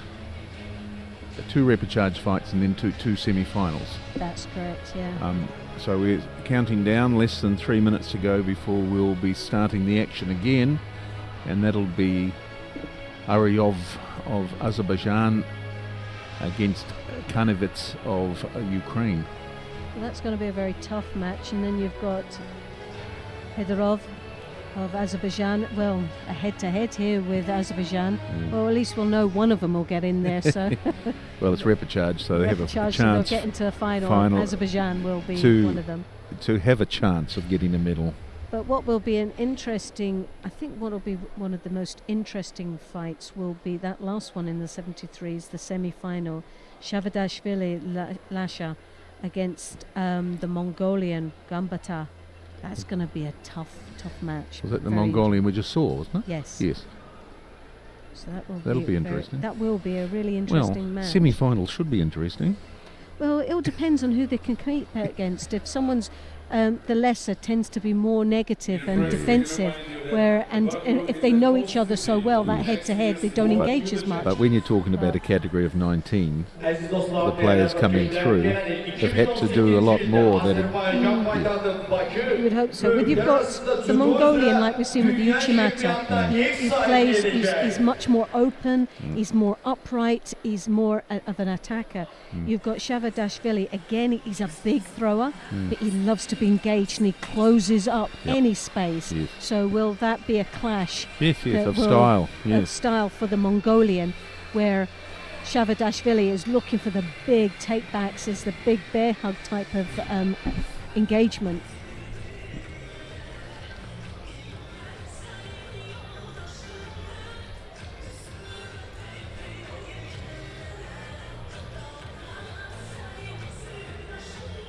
Well, we should be starting quite soon, but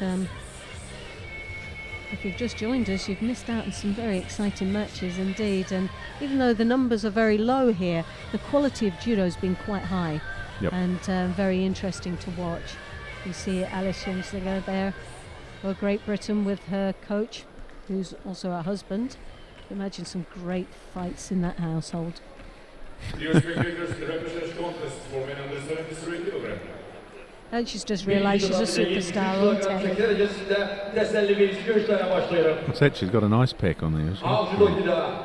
Looks to be on the shoulder. Well, she has been plagued with quite a few. This is her first competition back, and it's been due to injury and illness. And so it's nice to see her back on the mat, and obviously even better to see her in a semi-final of this competition.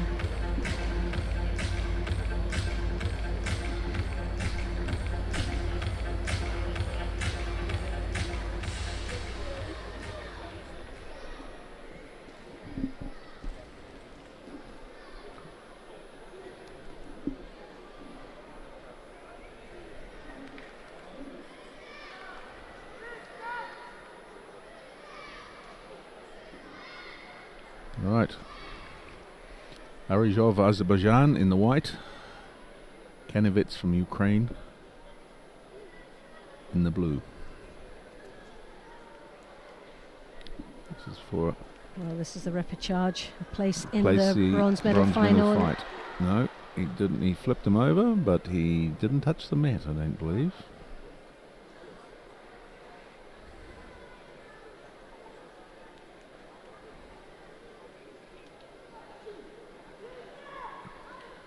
Well, for Horojov, it's a good start.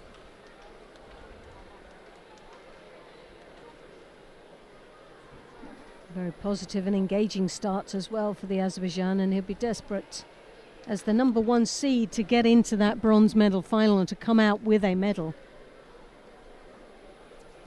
Yeah. And Uchimata just lost control. Yeah.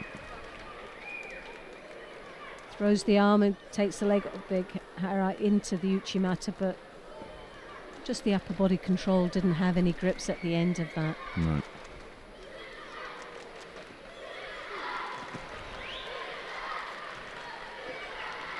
Kanovitz looking at quite scary out there. He's not shy of coming in. Close.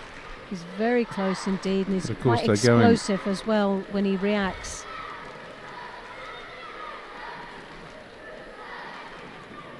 What's happening here?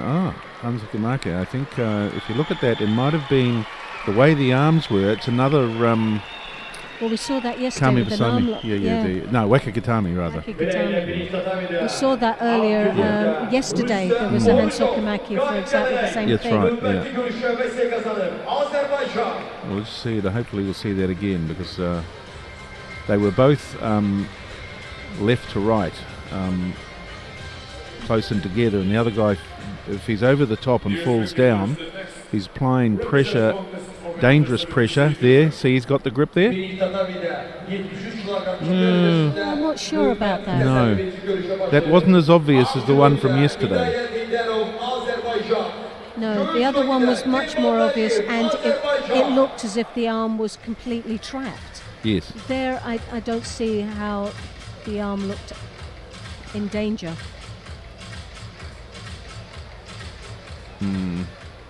Surprised on that one.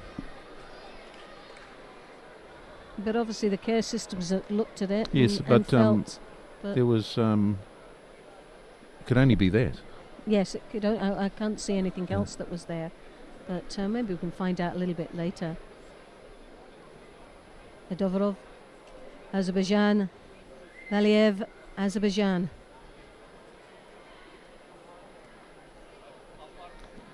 The crowd's gone quiet.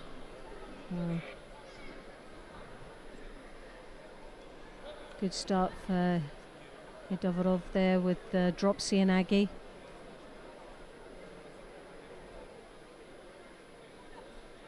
Took bronze medal in the Grand Slam in Paris this year.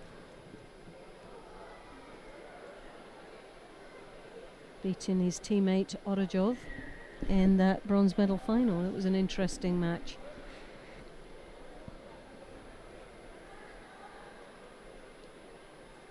One of the young, promising young Azerbaijan's coming through. They've got some very young athletes participating in this tournament.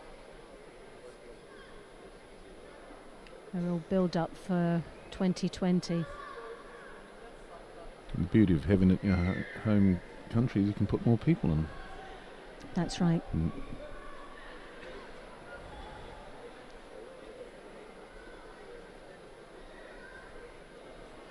wear everyone down by numbers.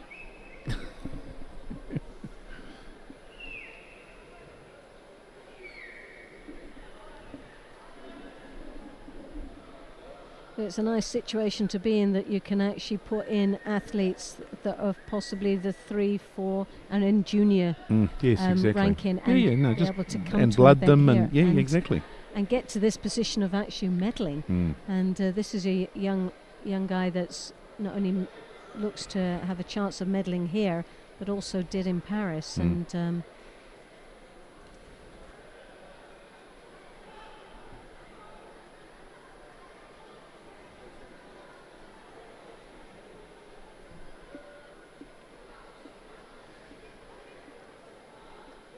well, as you'd expect, it's going to be a close match between both these athletes. Know each other so very well, and neither one of them are going to make that ultimate commitment or sacrifice which could cost them. But well, that's the problem, of course, always with these local derbies, is they know each other, they train. But it's down to really, at the end of the day, who's going to be brave enough, isn't it? Yep. Gutsy enough to just go for it, or just try and steal it at the end. Well, headed off there with the Shido, but now there's one for Valiev, Yeah, so it's one evened up. apiece. And halfway through this contest, it just seems very slow at this moment.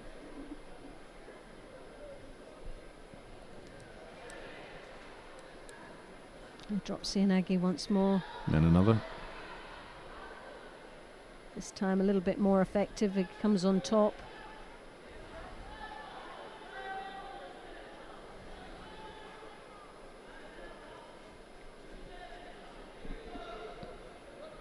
You can see the crowd there all chewing nails, wondering which way that this is going to go.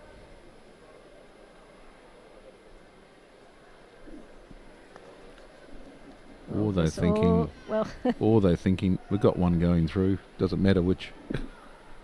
well, there was a sort of a glimmer there from Hedorov there. I thought that he was going to make that first move. The arm went over.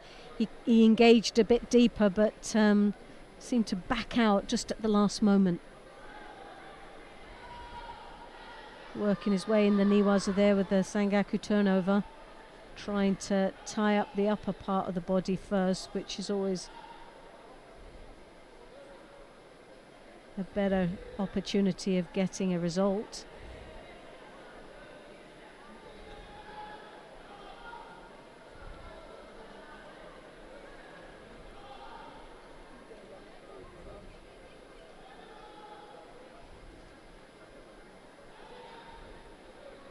Not so convincing that drop. No. And Veliev picks up the second. I'm surprised that Hedorov doesn't as well. No, he's been a little bit more active. It's, the Sianagi, he's although But he's it's doing like a very good impression of being absolutely dog-tired. He has been a little bit more active. So those penalties, to me, reflect where it's at the moment. He seems to be first in. I mean, that was just classic avoidance. It was there was no attack in there. But there is that sort of difference of someone coming in with an attack, Yes. or someone just throwing in something that looks like an attack, but it is really to avoid what potentially looked. There we go. There's Sianagi again. That's a good attack. Leaves himself wide open with that arm. He's got his arm out there. No, he's all right. But again, nice attack. See, must be getting close to maybe close to that third shooter. Well, we've got 27 seconds left. You always worry when the referee says tidy yourself exactly up. Is it Is over? it over for me? That's why you take as long as possible. He might forget. Yeah. Or they end up sort of showing that they've got an injury and trying to get medical, just in case there's a lapse of memory. Well, it looks like yes, the Shido is going to be awarded. Yeah, and that was fair enough. The player in white was clearly putting more attacks in. Well, it was never going to be a pretty match, was it? And it was always going never to going be to be. It wasn't.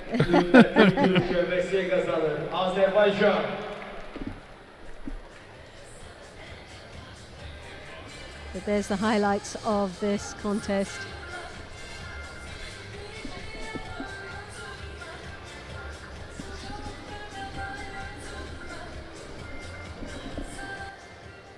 Dear spectators, it's time for semi-final for men under 73 kilograms. Well, it was great to have Dave joining us, and hopefully he'll join us again a little bit later on. But coming back on the hot seat is Sheldon. For Japan, London Olympic silver medalist and 2 times world champion, Nakaya Riki. And in blue for Hungary, London Olympic So welcome back, Sheldon. Back into the hot seat. Thank you very much, and Dave has kept it warm. Yeah, I'm going to stand up for a while, actually. Too hot. Too hot. It's just all these matches got us all very excited. It's hot out there in the middle. Nakaya Riki. And Ungavari in the blue. He dodged that bullet earlier on, didn't he? Oh, he did. With the Iranian when he got thrown for Wazari. That was a real wake-up call for him. We're now in the semi-final, the men's 73s. Top half of the draw. Ungavari now comes out.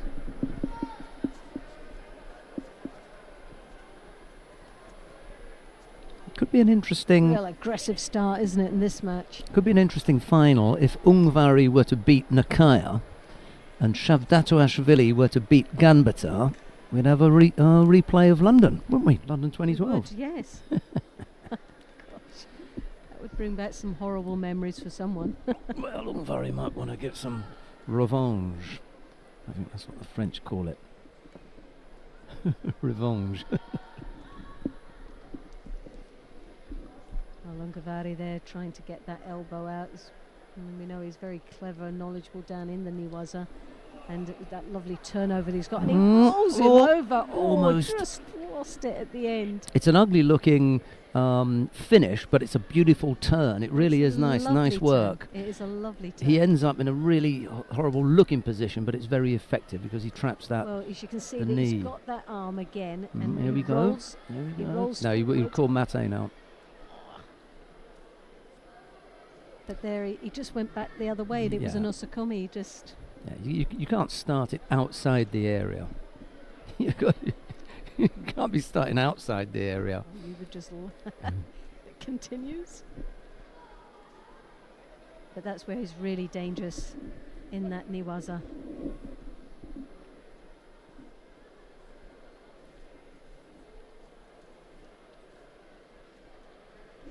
Ungavari takes off that grip, dismisses it so quickly as it went on. Nakaya a little bit frustrated there. He's not really getting that lapel that he's looking for.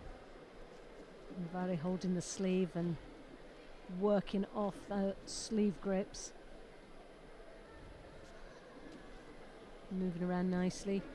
Now working again his magic in that Niwaza we've seen earlier on, and he is very clever down there. He's got lovely turnover. He hooks under that arm across the chest of his opponent, and he now looks for that Sangaku. Once more he digs in again. He's not letting him up at all.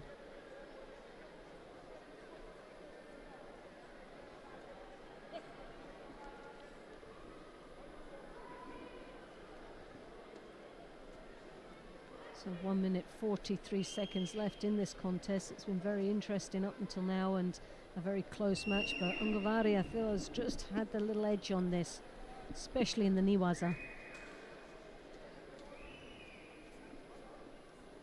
Ungavari tactically just keeping those sleeves, working away, just busy enough not to pick up any more Shidos. He's already got the one, but always happy to go down into the ground. Looking on from the sidelines is Lasha Shavdatoashvili. On the one hand, he may have his old opponent, Ungvari. On the other hand, he may have the double world champion. World champion is, which is best of both. Take your pick. Take your pick which one you'd like. Oh, that looked a bit of a hard attack to the leg, and Nakaya went down. He's got himself in again another tricky situation with Ungavari working again on that arm. He's still Yes, he's still rubbing feeling that it, yeah. shin. He did go down quite heavy on that shin. Yeah, It was a real whack to why has the referee had a word with the coach in the chair? Right now is a good time for the coach to be chatting. I'd have stood up and say, "Oh, you can tell me during the contest, but right now I'm going to tell my fighter what I want to say." The one thing you always learn is you never hack off a referee. You always stay on the side of the referees. Half a minute left to go in normal time. Remember, a positive score is needed to finish things, and this time the Hungarian is being asked to leave. Yeah. The walk of shame. You are the weakest link. Goodbye. Bye. Well, a drop Sianagi there for Nakaya, but just lost all upper body control. Again, finds himself in that Niwaza situation. And a Shido's been awarded to him, so that's 2-1 now. Ungavari with the 2, and he's got to be very careful that he doesn't pick up another one. Tactically, he's played a good game with holding on to the sleeves, frustrating Nakaya, who has just a little opportunity, a winder opportunity there, but just failed to capitalise on it. This is so good for me, for judo. No score, time running out. You've got someone who's busy, looking for every opportunity to go to the ground and Newaza. He's got wonderful Newaza. And he would have given up. Yes. A minute ago, he would have given up because he would have seen the clock running out. Yeah. The clock wasn't running out, so he could continue in normal time to attack using his favourite waza. Well, you've got two athletes got such different strengths. One is superb in Niwaza, Yeah. Ungavari, and you've got Nakaya that can throw at any angle. But Ooh. Ungavari, well, he can afford to have that Yeah. one Shido, but no more. Yep, I thought so. Yep. So that evens it up. One more Didn't now. move him. Didn't like the grip. Pressure on the edge. Didn't move him. False attack. Again, Ungavari's ju- he's working those sleeves. He's working off that. As you can see, he's got his opponent's right sleeve. He's controlling that very nicely. He's avoiding the other hand that coming over, but there's the drop. Lovely drop, Sianagi, and he perseveres with it. But again, he gets himself in a difficult situation in the Niwaza. And Ungavari has threatened that Niwaza so many times, it's got to come off sometime. You just feel that that is going to be the winning ingredient to this match.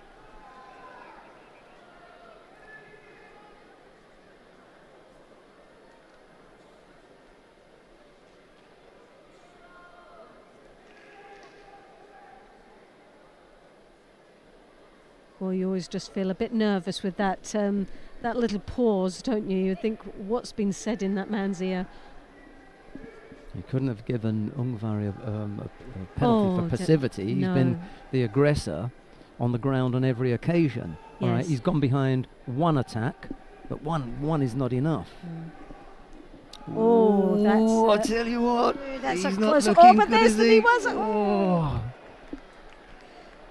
But the Niwaza was there as well. Oh, but what? Well, we'll be able to have another look at Well, it. I'm not quite sure there, Yeah. but it'd be interesting to see what did happen. Ungavari's looking as well and shaking his head. And the winner in white for Japan, Nakaya Reki. Well, whatever happened, it happened fast. Let's have a look. Nakaya Reki will be in the final for men under 73 kilograms. Drop. Yeah. Okay. Yeah. Assuming yes. All right. Yeah. No Yeah. problem with that. Down on his side. Yeah. Okay. Yeah. Good. Yeah. Just didn't see that. Yeah. It from all the- happened very yeah. quickly. There he goes. Over goes. Yeah. No Nice bit of problem. judo, yeah. Yeah. Sorry about that.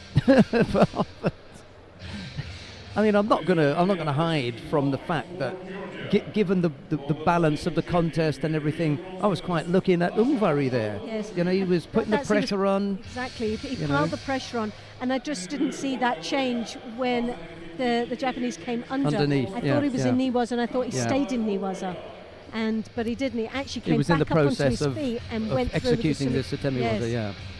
Right, So- we've got the second of the semi-finals in the under 73 kilo category now. Lasha Shavdatuashvili of Georgia faces Ganbata Odbaya of Mongolia. It's Shavdatuashvili in the white judogi, Ganbata in blue, and the winner will face Nakaya Riki.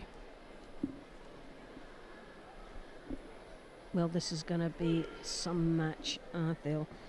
Shadadashvili loves the closeness. He loves to engage and tighten up any spaces. But then you've got the Mongolian that in his previous match in the semi-final, the quarter-final, through with a beautiful Uchimata.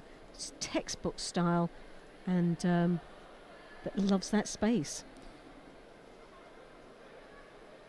Shavdatoashvili, oddly enough, has a poor record against the Japanese. He's only won 1 of 5. So he's 4-1. He trails 4-1 in head-to-head with Japanese. However, importantly, the win that he had was in London in 2012 in the semi-final against Ebinuma Masashi. So the one that he had to win, he did. So when he needed to pull it out, he was able to do it right in the crucial event. And then 4 years later, he lost to Ono Shoei in the quarter-final in Rio, but then went on to win the bronze medal. So he's taken a gold off the Japanese. He's lost the quarter-final, but then gone on to win another medal.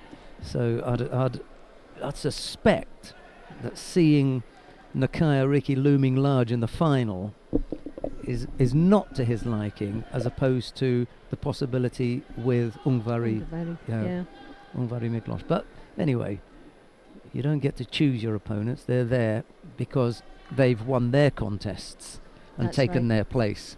You just have to deal with whomsoever is in front of you at the time. And before we get that far, he's got to get past Ganbata. The Uchimata there again, we saw that in the previous match.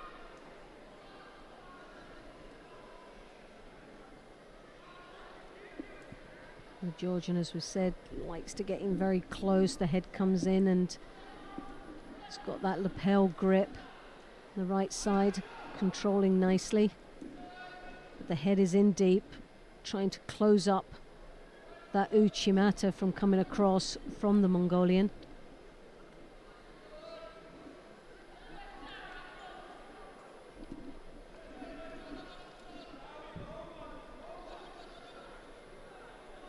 Well, now the Mongolians, you see, with that left on the lapel and looking for the Uchimata. We saw that earlier on. Just had the footwork there, didn't he? And then he came back out. He's got the Uchimata is a brilliant technique that he's got. Oh dear. Lash has left it a little bit too long, I'm afraid. Mongolian has put sufficient enough pressure on the Georgian to make him look passive, I think.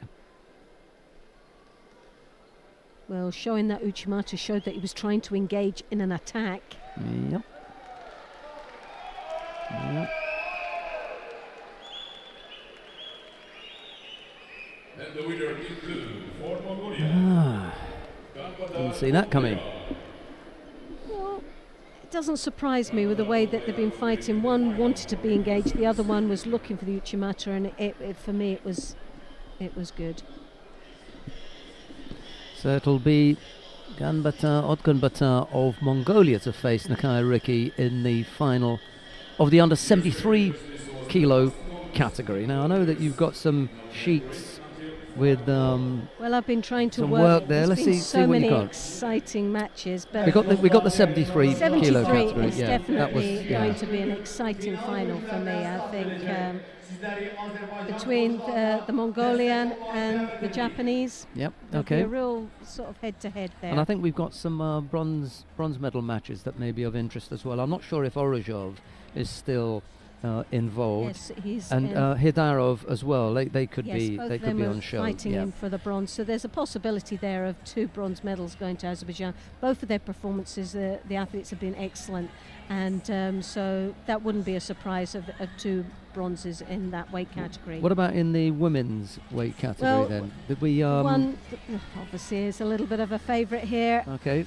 Alice Scherzinger of Great Britain. She's in the semi-final with Leski.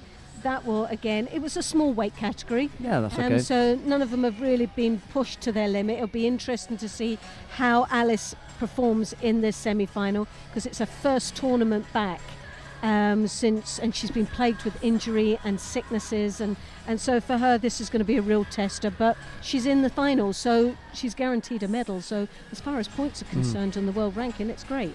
And in the under 70 kilo category, I think we've got Yuri Alver 3 times world champion. She will face Elvismar Rodriguez of Venezuela. It's not quite a repeat of last competition, but we did have we had 3 Spanish-speaking and 1 Brazilian-speaking athletes in the under 70 kilo category on the podium in this tournament last year. So we've got 2 in the final this time round, with Rodriguez of Venezuela and Alver of Colombia. So we got wiped out there. Definitely. But as far as the others, because we've been concentrating so much today on the men's categories, as far as paperwork is concerned, well, yeah, I've not been able to manage right, to keep up with doesn't that. matter. Doesn't matter. We look forward to your company in 2 hours from now, a little under 2 hours from now. But from Loretta Cusack Doyle and myself and Dave Brown, he was floating around. It's bye-bye for now. Bye-bye.